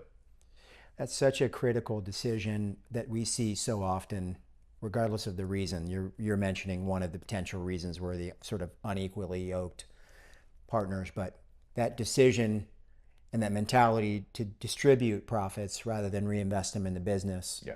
Whereas it's frustrating for me to see, and I'm sure it probably is for you too, you know what that ROI is. If it's reinvested properly, the ROI beats most often any investment that you've, contemplated. And we see it sometimes even in the M&A process. Sometimes we'll make a recommendation, hey, I think we should get a quality of earnings report done. Yeah.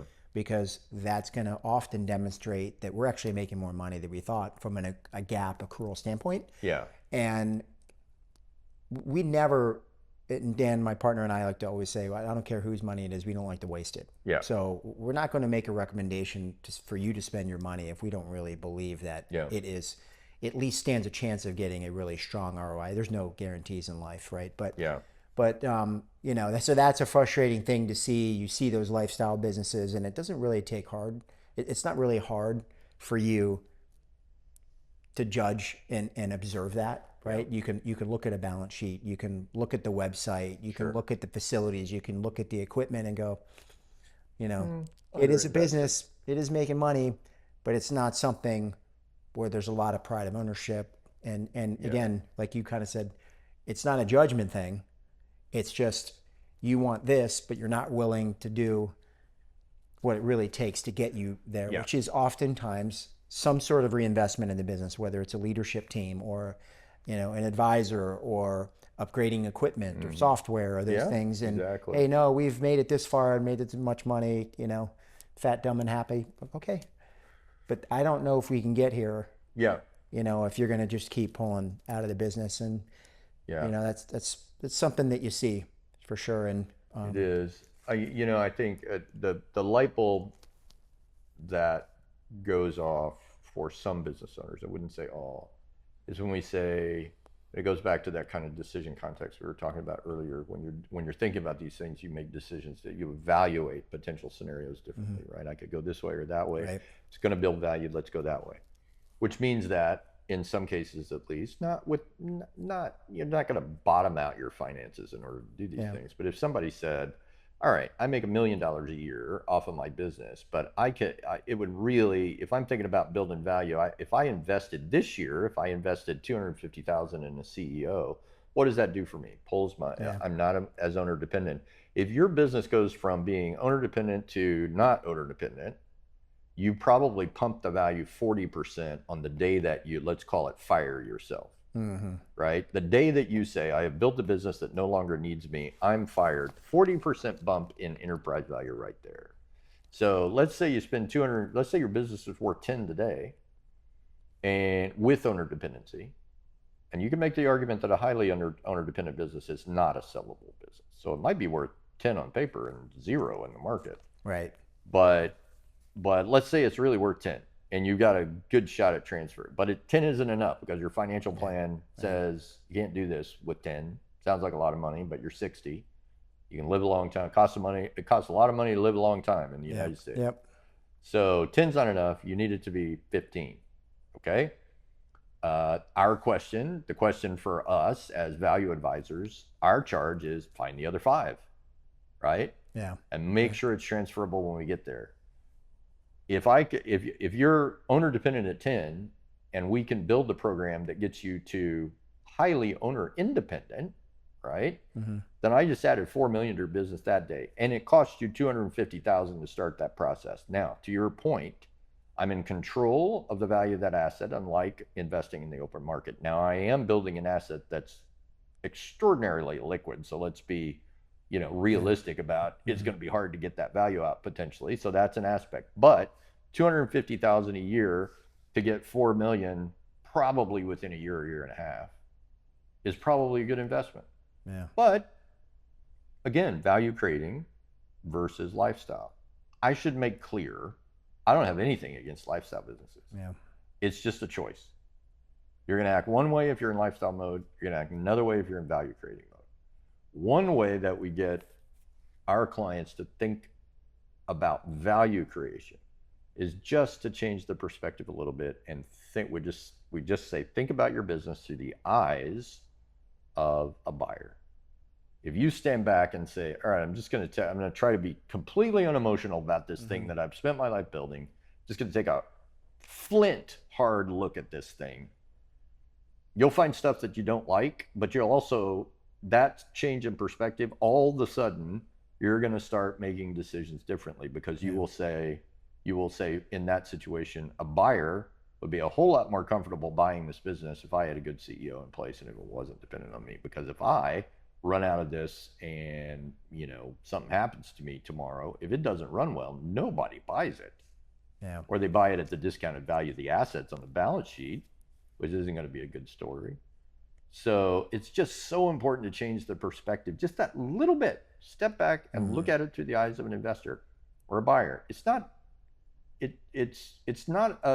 a magic trick by any means. It's just a change in perspective. And I think sometimes when I talk to owners about that, it's like a light goes off when you use that sentence, and all of a sudden they understand very clearly the difference between lifestyle business decision making and value creating decision. I've never seen a business that wasn't owner dependent without a good leadership team. If the good leadership team isn't there, I can guarantee you the business is owner dependent. Those two things live together. Yeah. Absolutely. Families often have, especially ones with second gen in the business, active employees of the family on payroll, but often non-active employees, not active family members. And how do you deal with that situation, which can be a sensitive topic, I'm sure, and then also upon the sale, right? I mean, you've got non-active family members who perhaps might be expecting something because it's the family. Why would my brother get some? I'm not. Meanwhile, brother or sister working in the business to create value, and there's only so many hours in the day, right? I can either work in the business and grow value of the family business, or I can be working somewhere else and building my own life, right? So I'm just curious as to how I feel like it's one of many things about your business that you have to juggle when you're dealing with your clientele specifically. Yeah, so I think there are a number of different kind of things to unpack, right, in that situation. So first of all, it's pretty natural. Look, every small private business owner, however you want to define small or middle market, tends to run the business a little more loosely than you would find, obviously, if the business had public scrutiny on it, right, and transparency. So, there are always things like, second homes and boats and stuff like that. That may be an acceptable way to run the business, pretty aggressive tax-wise, but it's an acceptable way to run the business. It's probably not harming a whole lot from that perspective. But if you are thinking that eventually you're going to try to sell it or whatever, you should clean those things up early on. These are not things that you want, in my opinion, that you want to try to explain to a buyer late in the process. Frankly, I think buyers of private businesses probably have some expectations that stuff like that is going to be there. But like employing family members who don't actually work there, right? Or and sort of loading payroll a little bit. Once that stuff starts to emerge, like once it's surfaced, my question is, how well is this business actually run? Like there's a business practice, ethical considerations aside, and that they are there.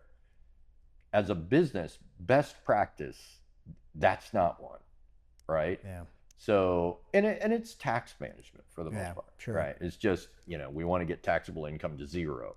Well, taxable income of zero, if that's persistent and it doesn't line up with what the financial statements are saying, actually probably works against a nice value at sale, right? Because all you're saying is, we have to add back $1 million worth of stuff that I've been taking out of the business. That never looks. So In the instances where you may have, I assume your question might be about, you've got, it's a family business and you've got two kids that are working hard in the business and they're getting paid and maybe they have some equity, or the promise has been made verbally or otherwise that since they're working in the business, they're going to inherit it, right? That they're kind of first in line for that ownership. Right. And then you have some kids that are not active in the business and they may be on payroll, but they don't have equity and they're not working hard, obviously not working hard on it. I think it's incumbent on the parents. It's incumbent on the parents to, one, do their estate planning so that whatever the full value of the estate is, taking into account the value of the business, and taking into account liquidity aspects, right? So a lot of entrepreneurs will say, I'm going to pass on the business to those two kids that are working in it. And that's great because it's a $40 million asset. And then we're going to use our other liquid assets to kind of make up for that, to balance that with the other kids in the family. Well, being in business is risky, right? No guarantee that you're ever going to get that 40 million that just got passed on to you. The other kids might get investments in real estate. Well, those are pretty open market assets, right? Right. I can liquidate those pretty quickly. So I'm not sure that I'm all that happy about inheriting the business and nothing else. So there's a conversation to be had with the parents around what their intentions are. It shouldn't be left to chance because that really gets messy, right? But they should have clear instructions, a really good estate plan. It needs to fit into their financial plan. The kids need to understand what's going to happen. And my business and my family business, which is I'm the third generation, when it passed from my grandfather who owned 100% of it, my dad had worked in it probably for 30 years at that point, I'm guessing. And he's 100% owner now. I don't own any of it. But my grandfather didn't tell him anything about what was going to happen to the business in terms of my dad's ownership. My dad had two living sisters at that point. They were not involved in the business at all. My grandfather wouldn't tell him whether he was going to divide the business up three ways, whether he was going to do something else, like, it passed. It literally, when he died, it passed to his wife at the time. And then, of course, we had life insurance on him. So we used the proceeds of the life insurance to buy her out and then took the equity back. She got half of the factory, the real estate. So we've been paying half of the rent that we pay. It's in a separate company. So she's getting some long-term benefit out of it, and we had it set up so that would happen relatively smoothly. But the fact that my dad found out that he was going to own 100% of the business when the will from my grandfather's death was read and not before was it was unnecessary.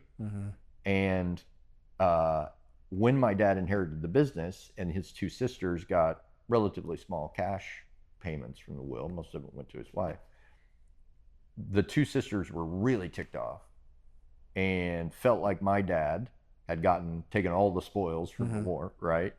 And they had been shut out, and it literally, they stopped talking to my dad. My dad, as the run up to my grandfather died fairly quickly after heart surgery, so it wasn't super abrupt, but it was pretty quick. He was actually starting to look for another job because he didn't know whether he was going to inherit the business, and he really didn't want to be in a situation where he had a third and his two sisters had a third and he was going to have to buy them out. Nobody had that conversation. Talk about a missing conversation. Nobody had that conversation. I'll bet you, again, I have no data, but my experience tells me that missing conversation persists in probably half the time in family businesses. It also is a conversation that partners need to have with one another, right? Even if they're non-family partnership, right? In any partnership, you have to have those kinds of conversations.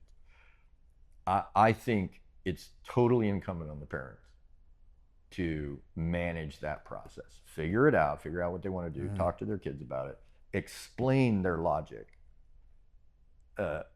Financial planners, estate planners will always tell you in those situations, fair is not necessarily equal, and equal is not necessarily fair.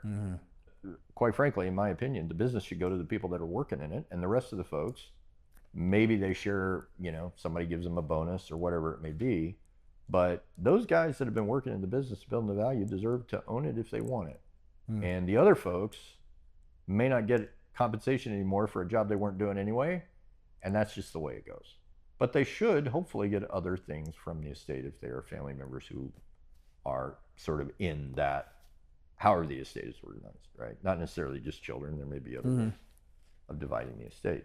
What I would say though is that I don't think it's totally fair if family members are working in the business for necessarily equity in the business to be concentrated in. I kind of have trouble when somebody's working the business as a family member but doesn't have any equity in it or some stake in it. I there's something that bugs me about that.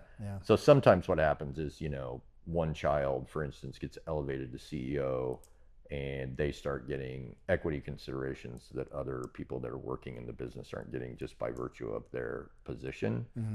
Maybe that's appropriate. I mean, you would see that in a non-family business if you hire a CEO. Yeah, right. Maybe they get equity as a piece of their compensation. But look, family businesses are really kind of different animals. You got to deal with stuff in family businesses that doesn't come up at all in non-family business. Yeah, mixing business with personal, really, I think, it really is much more personal and family and. Yeah, and all of those old stories about, I was offended by that, or, all those slights and maybe conversations that weren't had 20 years ago somehow follow, just drag along into the business. As Dennis Jaffe, again, there's one, he made a statement once that really resonated with me. He said, the family business is the stage where all of the family drama will play out, right? For some reason, it becomes like the locus of all that stuff, and it just sort of intensifies and concentrates in that spot. I'm not sure why. It seems like maybe it's because there's like financial value there. Maybe maybe that's something, but for a family and business, that business is so important as a family identity, right? We're known as a family and business. Right. As a family identity, I think that's one reason why all that stuff is kind of drawn in. That's one reason why I really feel strongly about governance in a business that's a family business, especially when it gets to a certain size. I think you have to have a board of directors with real independent directors on it. You have to run it like a board, because if there is family conflict, if there is inappropriate behavior, whatever it might be, then those independent directors, respecting the fact that it is a family business, right? They're there for a reason. They can help break deadlocks. They can calm people down. You need people who don't get caught up in the drama. Yeah, objective. In order to help you through it. Yeah. And without that, I just really think there's a point at a certain size and a certain complexity where family businesses have to deal with things by virtue of the fact that all that drama is potentially being drawn in. Sure. So for an owner, potentially of a family business, for an owner is not ready to exit, let's call it 10 years, 10 plus years, and but they're starting to think about and making a plan, ensuring that they've got their ducks in a row. What should they be doing right now to build enterprise value? I think they should be thinking about the design of the organization that will be the most valuable when they do intend to take it to market or transfer it. So really, there are some key themes here that keep showing up in our conversation, right? So what I would do is, if I don't have a leadership team, I would start building one. I would start immediately reducing anywhere I can find a dependency on me as an owner. I'd try to eliminate it, right? I try, honestly. Some people say make yourself irrelevant. That's not a very human thing to do. We're not going to invest in our own irrelevance. So, but find ways to decrease that dependency right away, and just get in the habit of, once you've done that, don't be aware. It's very easy to sort of take it back. So I had it independent, and then for whatever reason something went badly, or and I took control of that. We had a client, honestly, I think he had a nervous breakdown, but and looking back on it, I really regretted that. but there were a couple of very difficult software implementations going on in the business at the same time. We were helping him with one of them on the financial systems side, and the production system was being sort of switched over at the same time. It was too much. It was too much for the team. It was too much for the company. We had tried to warn him off of it, and he just made the decision it could happen in parallel. So we did our best. But when he saw the financial, the one that we were working primarily on went really great. But the production system transition was not going well. And it got worse and worse and worse. And he had a team. He had invested in a leadership team. Not super functional, but it was better than none for sure. And the people were diligent and they really wanted it to work. But he got to the point where he just sort of just seized all of the authority for the project, and he took it completely out of their hands and completely back, and got pretty darn aggressive about it, like pretty mean. People started to leave the company. Within 6 months, he had lost every single person on his leadership team. They all left. CFO, COO, salespeople, the whole thing. He found himself in profound isolation as a result of that decision. The company's value plummeted for many reasons. People leaving, keep people leaving, it's dependent on him, so on and so forth. The project started to degrade even further because he didn't really have any special skills around software changeovers. So, and then his brother called me one day and he said, I'm really worried about him. He won't come out of his bedroom. He said, I really think that he's struggling with this. And I honestly think he had a nervous breakdown. It made me think, I have to say, Wes, it really made me rethink our role in situations like that as advisors, we immediately started working on an aspect of our practice that we really hadn't focused on, and that was change management. Because what he was dealing with, it goes back to that change tolerance piece. I think what he was dealing with is just the enormity of a bunch of change hitting at the same time. And he didn't have coping skills around that. He didn't like it. He didn't have coping skills. His natural instinct was just to seize and just choke the company with controlling behavior. And at the end of the day, obviously, the value of the company and its transferability really suffered. He did end up selling at a huge discount to a private equity firm. And he sold because he couldn't take it anymore.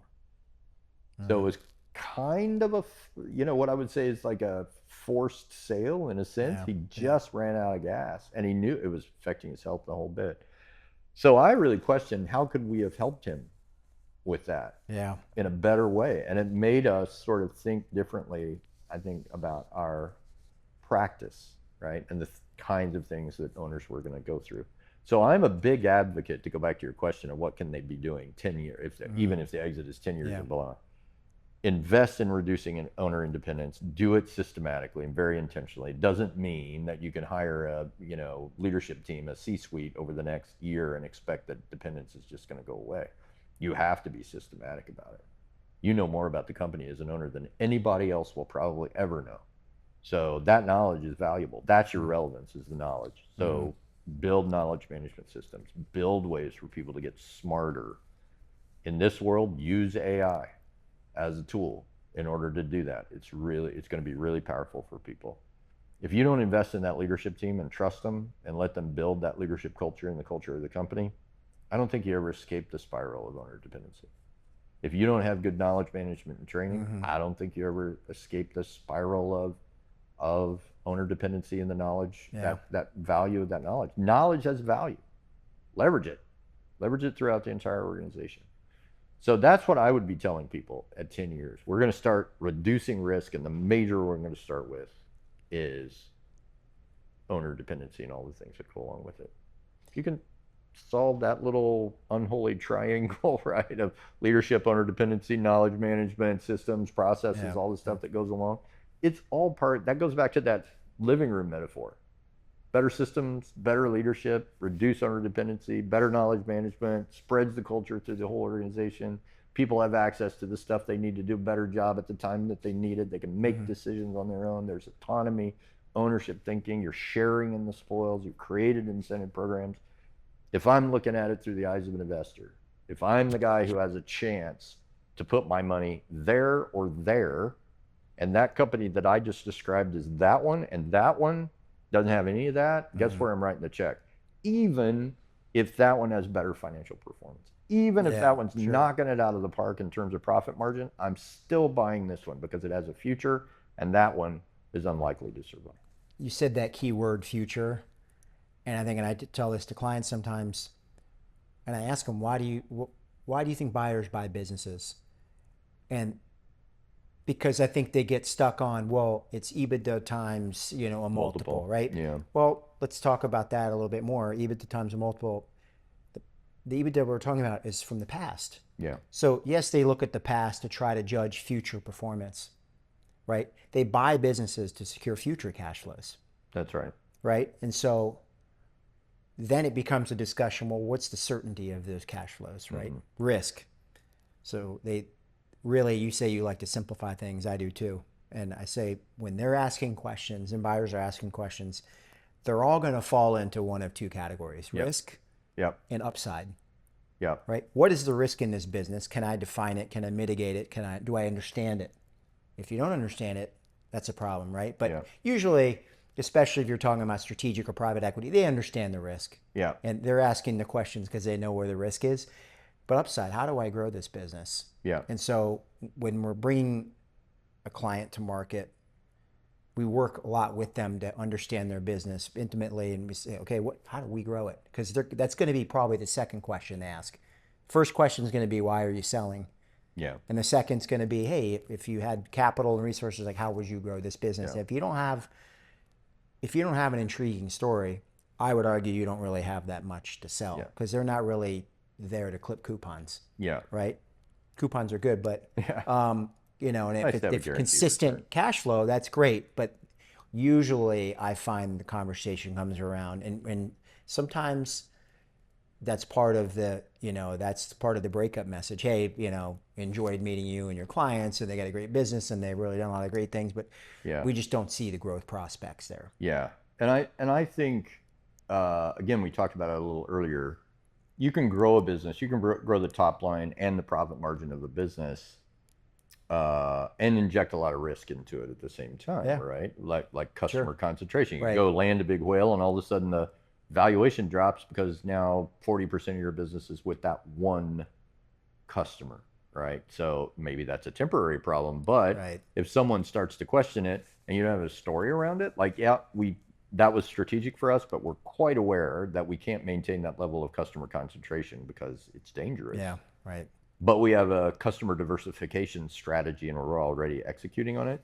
I always tell our clients, if you're gonna go to market or prepare to go to market, one of the great powers that you hold in your hands as the seller is the opportunity to fashion your story in a way that's compelling to one or more buyers, right? You can create competition and interest just by how you tell the story. But if you don't take the opportunity to fashion your narrative, your story at that time, you are missing a huge opportunity because somebody else out there, the buyer, is going to figure out how to tell it to you in their way. And now you've lost a great deal of your power, right? So the entrepreneur, the power of the seller, I think, is in the ability for them to tell the story in a way that literally nobody else on earth can do. Nobody. Because they're the ones that know the business. So we want them to start thinking about that pretty early, right, in the process. Fashioning the story. How would you tell this story in a way that no one could resist it? That I think kind of pulls the owner out of the day-to-day in a way, right? It's like, we're going to get into these tactical conversations about margin realization and all that kind of stuff. But you are the person as the owner in the business, the only one on earth that can tell the story in a very particular way. Nobody else is going to be able to do it, and don't let them, because you've given away your power when that happens. Yeah. That's really a great tip, I think. Love that, thinking about looking at the future and sort of taking control of the narrative and the destiny, right? Rather than I'm going to work. All right, I guess I'll go ahead and sell. Yeah. And then you've at that point, it's too late. You haven't prepared for that time, and you've lost the opportunity to control that narrative, right? Well, So, and that goes to something that I've always pushed back a little on over the years, and that is, you hear the statement, "My business is worth what someone will pay for it." Objectively, very objectively, that's true. But it kind of takes some of the entrepreneurial incentive out of the whole conversation, because the idea that somebody else is going to dictate the value of the right. business to you, I mean, if there's an upper end to that and I'm already there, then why should I keep trying, right? Yeah, It's yeah. just, it puts me in a very passive kind of role in this whole thing. I actually think what I always tell our clients is, yes, somebody's going to have to decide what they're going to pay for the business, and that may be acceptable to you or not. You may get more than you expected, but you have a role. You play a role in moving the needle. You play a role, and it's unique in telling the story that's going to get them to say, all right, I do believe in a better future because of the story that you've told me about the past and where you think the business can go. So your business is worth what you compel someone else to pay for. There was a missing word in that sentence. And when I talk to owners about that, they're like, okay, Yeah. let's go. Yeah. Game on. You're giving them an opportunity to take an active role in that Absolutely. outcome, right? Versus, well, let's see what the market has to say. Right. Like, Yeah. I mean, when the time comes, somebody will Yeah. figure out what they want to pay me for it. Well, I think that's one reason why owners may not be all that excited about planning for it, because why plan in that situation, right. right? It's just Right. kind of like, well, it'll be handed to us when we get there. So why worry about it? Let's just keep going. That's an interesting way to look at it, for sure. We're talking about transitioning. We're talking about legacy. If you're sitting in my shoes and I'm leading a sell side mandate, I'm representing a seller, and we're running a market process, right? We got multiple offers and multiple buyers under NDA, and they're interviewing us, and we're interviewing them too, right? Yeah.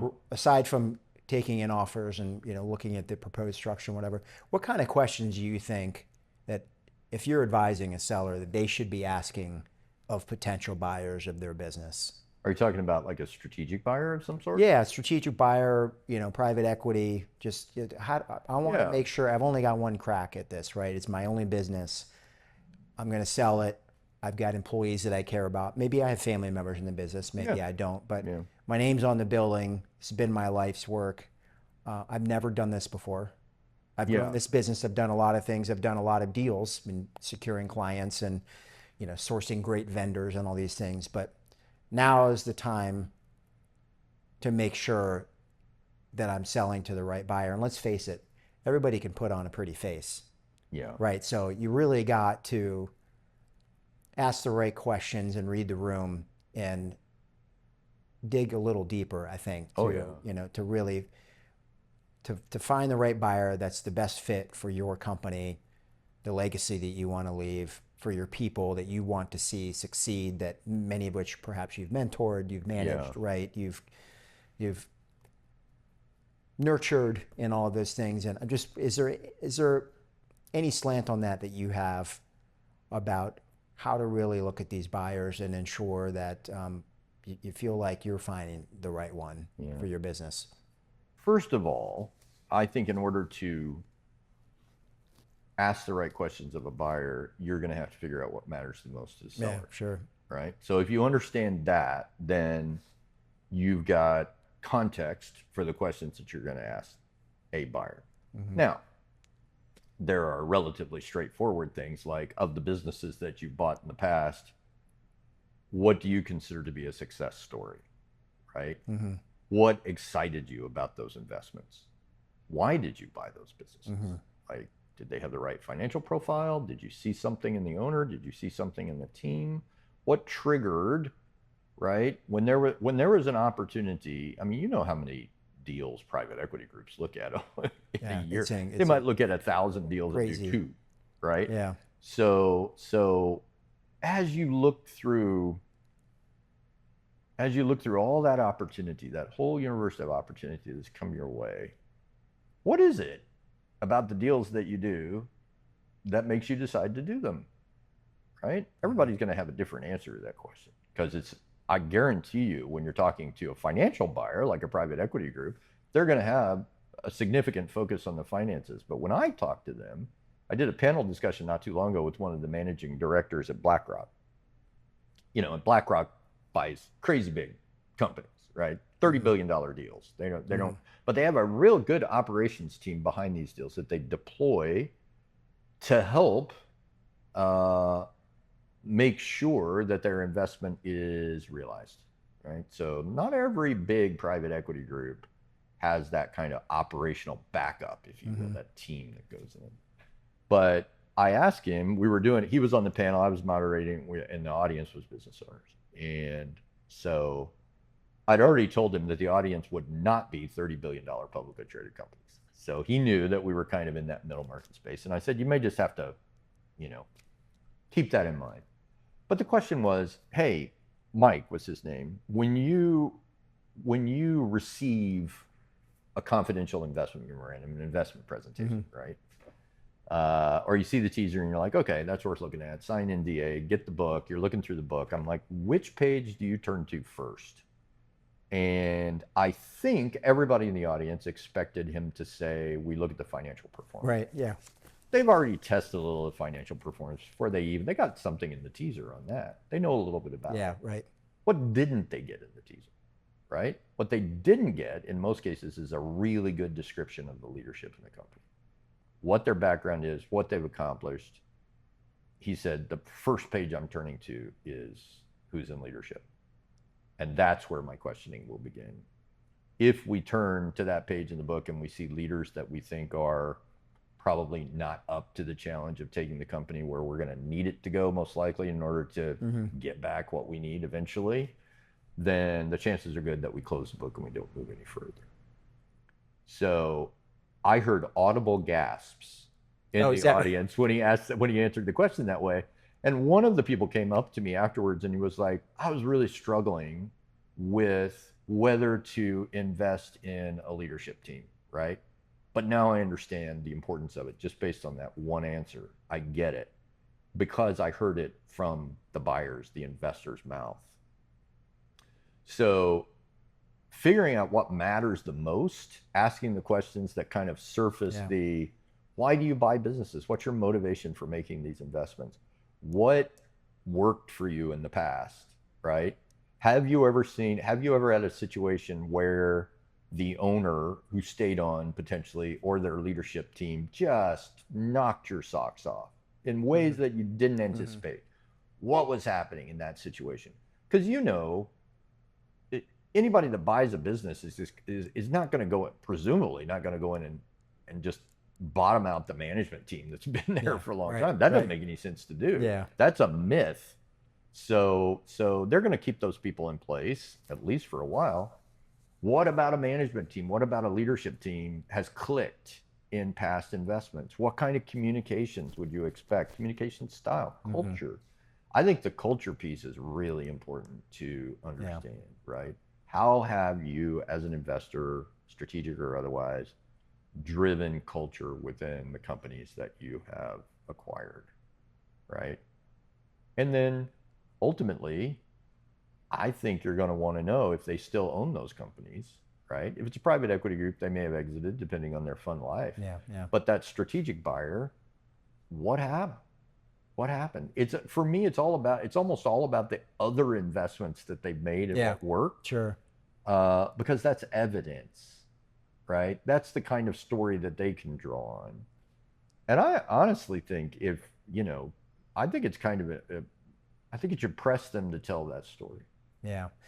No, and I think we often ask similar questions like that might be more technical of the LOIs that you execute with sellers. Of course. What percentage of those do you close? And can we have the name and phone number of some of the other sellers that you've stuff like that. But I like the more open-ended questions like you've suggested. Talk to me about culture and how you preserve the culture and enhance and those kinds of things. And as we sort of wind down, Sean, our questions, I want to get maybe a little bit more personal about you and your work experience in your life. And one of the things that we talk a lot about on Like a Champion is mentorship, and how mentors have helped shape the leaders of today, and how we mentor those, younger than us and sort of up and coming. And who have been your greatest mentors in your career, and any maybe the most profound piece of advice or guidance that you've received from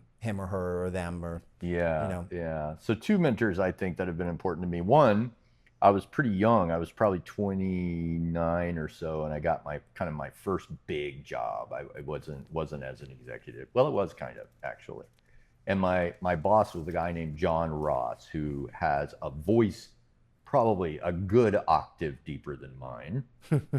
He was a great boss because he was a guide. He was a facilitator. I think he was a good communicator, but he was also a super patient guy. He was calm, right? He was just really calm, no matter what was happening. He had it under control. But one of the pieces of advice, first of all, he said to me out loud, and I think it's important for your mentors, especially if they're in positions of power and authority. He said to me, "You're a leader. You're a leader. You should embrace that. Learn how to do it well, right? But remember, leadership is not necessarily all about being out in front, right?" He said, "If you're going to be out in front, you better turn around every once in a while and make sure that the people you're leading are still there. But it's also about being in the mix, right? Not being separate, being in the mix, actually being connected to people." So I was really, really hard driver at that point. And what he taught me is that, first of all, I could be a better leader if I could soften my sharp edges and be a better communicator, and that I needed to really pay attention to the human aspects, right? Which I think is carried into my work today. It made me appreciate that success was not going to necessarily be defined by the top line or the bottom line. My other a friend and mentor of mine named George, I have a tendency to take on too much at any given time. And one of the great contributions that he made to me is every time we would talk, his first question would be, "Have you learned how to say no yet?" And that really has improved my life, because without saying no, without knowing what not to do, you just end up living in chaos almost. And it helped me focus. It helped me focus on the things that I felt like, one, I could be passionate about, and two, it just taught me that, hey, my time is important. I want somebody else to hold my clock, right? So I'm going to have to learn how to set some boundaries, both within my company, right, and also in my own life. So every time I ask myself that all the time: am I saying no to the right things? Am I saying yes to the right things? Hey, let's jump on a Zoom. Let's grab a lunch, grab a breakfast, grab a coffee. And I used to say yes to all those things. And of course. Because I do enjoy conversation and meeting people. Of course. But I realized after probably too many years that I needed to be a little more guarded on that, because it eats up chunks of days and you don't realize it. I think at a certain point in your life, you just have to stop and say, what matters to me? About every day, what matters to me in this moment. I mean, there's a sort of living in the present aspect to it, but man, he taught me how to say no. Comfortably. It's funny that comfortably. It's funny that he kind of brought it up on each occasion and kind of drill it into you, right? Every time I saw him. Time is really the biggest asset you have, right? And not just personally, but professionally, right? Especially, you and I doing sort of similar lines of work in that sense. And so, again, I read on your LinkedIn page that your passion and philanthropic passion is animal welfare. Would love to hear more. I'm a crazy dog lover myself, so would love to hear more about that selfishly. I've just had a connection with animals my whole life, I think, and it's really a deep connection. I think it's not like I grew up on a farm or anything like that. I've just always had pets, and I think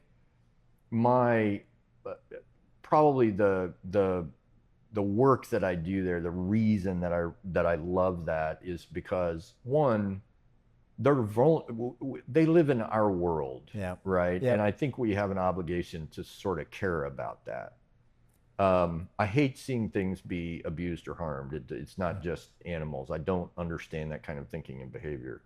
But it's particularly disturbing to me when you are doing it to something that trusts you, Yeah. right? And Their well-being depends on you. their well-being depends on you. But there's also, I mean, if you've ever looked into the eyes of a dog, you get, I mean, for people to say that, dogs, my interests are in many different animals, but that dogs don't have a soul, or they don't feel pain, or any of that kind of stuff, it just doesn't make any sense to me. So the fact that they're vulnerable in our world, the world that we've created, the fact that, we've kind of, they depend on us for their well-being, I just sort of take that to a whole another level. It's like a community project for me. Yeah, yeah. I do feel really strongly about spaying and neutering. Yeah. Right? Because they're just too many, right? Can't take care of all of them. Sean, So, Bob Barker's gone, so we need you to carry the torch. That's his legacy, that's right? true. No, that's absolutely true, and he was right about it. But I'm also a huge fan of owls. Something about birds of prey and owls. I'm a really committed to elephants. So these are, I mean, I just think somehow our history, the ancient history of the world, right, is contained in these beings. And I think if you observe them and listen to them, and how they're living and what they're trying to tell you, how they're trying to communicate, you learn things that you can't learn from other humans. So there's just kind of a dimensional aspect to that, I suppose. I don't want to get like cosmic about it or anything, but at the end of the day, if I can make their life better, my life is really rewarding. So maybe it's selfish, but I find something there that really matters to me. There's just a crazy unconditional love that comes with dogs. Where else do we find that? Hard to like fathom for me. It's at another level. I agree. And if you were to ask my wife, she would say more dogs is better. So we're still trying to work on the numbers, but two apparently is not enough. My dream, as a matter of fact, is to buy a whole lot of land and to rescue disabled dogs and just have about 300 of them running around at any given time. That would be something to come home to. Yeah, well, I've seen a few similar types of things on social media, and I am definitely a little bit jealous of that. I might need some help around there, but yeah, I love that idea. But Sean, one thing or two things we always ask: a book or books that you've read recently over the years that have had an impact on your life, personally or professionally. And then the last one we got to do is your billboard. If you got a billboard that can say anything, what would it say? Yeah, all billboards on the planet, huh? If they said the same thing at the same time, I can handle that one very quickly. I mean, if I could put something on every billboard on Earth for an hour, it would be peace. Yeah, that's what it would say. In terms of books, I actually currently am reading a whole lot about artificial intelligence. Yeah. And so, one book that I'm pretty deep into is called Agentic AI, and that sounds super nerdy, but it's a really good book because it takes all this stuff that people like me who are not, technical for the layman necessarily, sort of, right? It puts it in business context. Like if you use it this way in business, here's what it could do. And I'm the kind of person, I believe there will always be some human aspect to business in the way that we communicate with one another. But I fully embrace the idea that technologies may in fact change the nature of work. And they're going to already making us work differently than we were. Yeah. But I actually think that AI, as creepy as it can be, right? It can be pretty creepy. Yeah. Is one of the most important developments and also one of the scariest, but it's here. So I want to know, my version of control in the world is to know as much about things that kind of scare me as I possibly can. Yeah. So Agentic AI, it has been a book that's been really rewarding to engage in for me because it's challenged me to understand things that I just didn't even know were going on in the world. Wow. So I'll be sure to check it out. Sean Hutchinson, Ready for Next, Denver, Colorado. How do people find you? Value Acceleration, Exit Planning. How do they find you? Probably the best way would be to email me at sean@readyfornext.com because, Ready for Next USA has a website, readyfornext.com. You can learn a lot. We got a lot of great resources there. But if people want to learn more about what we do, it's usually, especially if they're owners or, professionals, it's best to talk because this is not really something you can see from this interview. It's not something that really comes in one sentence. The elevator pitch for value acceleration, in my view, doesn't exist. Yeah. It just doesn't. So, I quit trying to put it in a 2-minute presentation a while ago. Everybody has different needs. We need to talk about it. Yeah, that's great. This was one of my favorite conversations so far. So Sean, thanks for coming on. My pleasure. Such a pleasure having you. Thanks for having me. Thanks, Wes.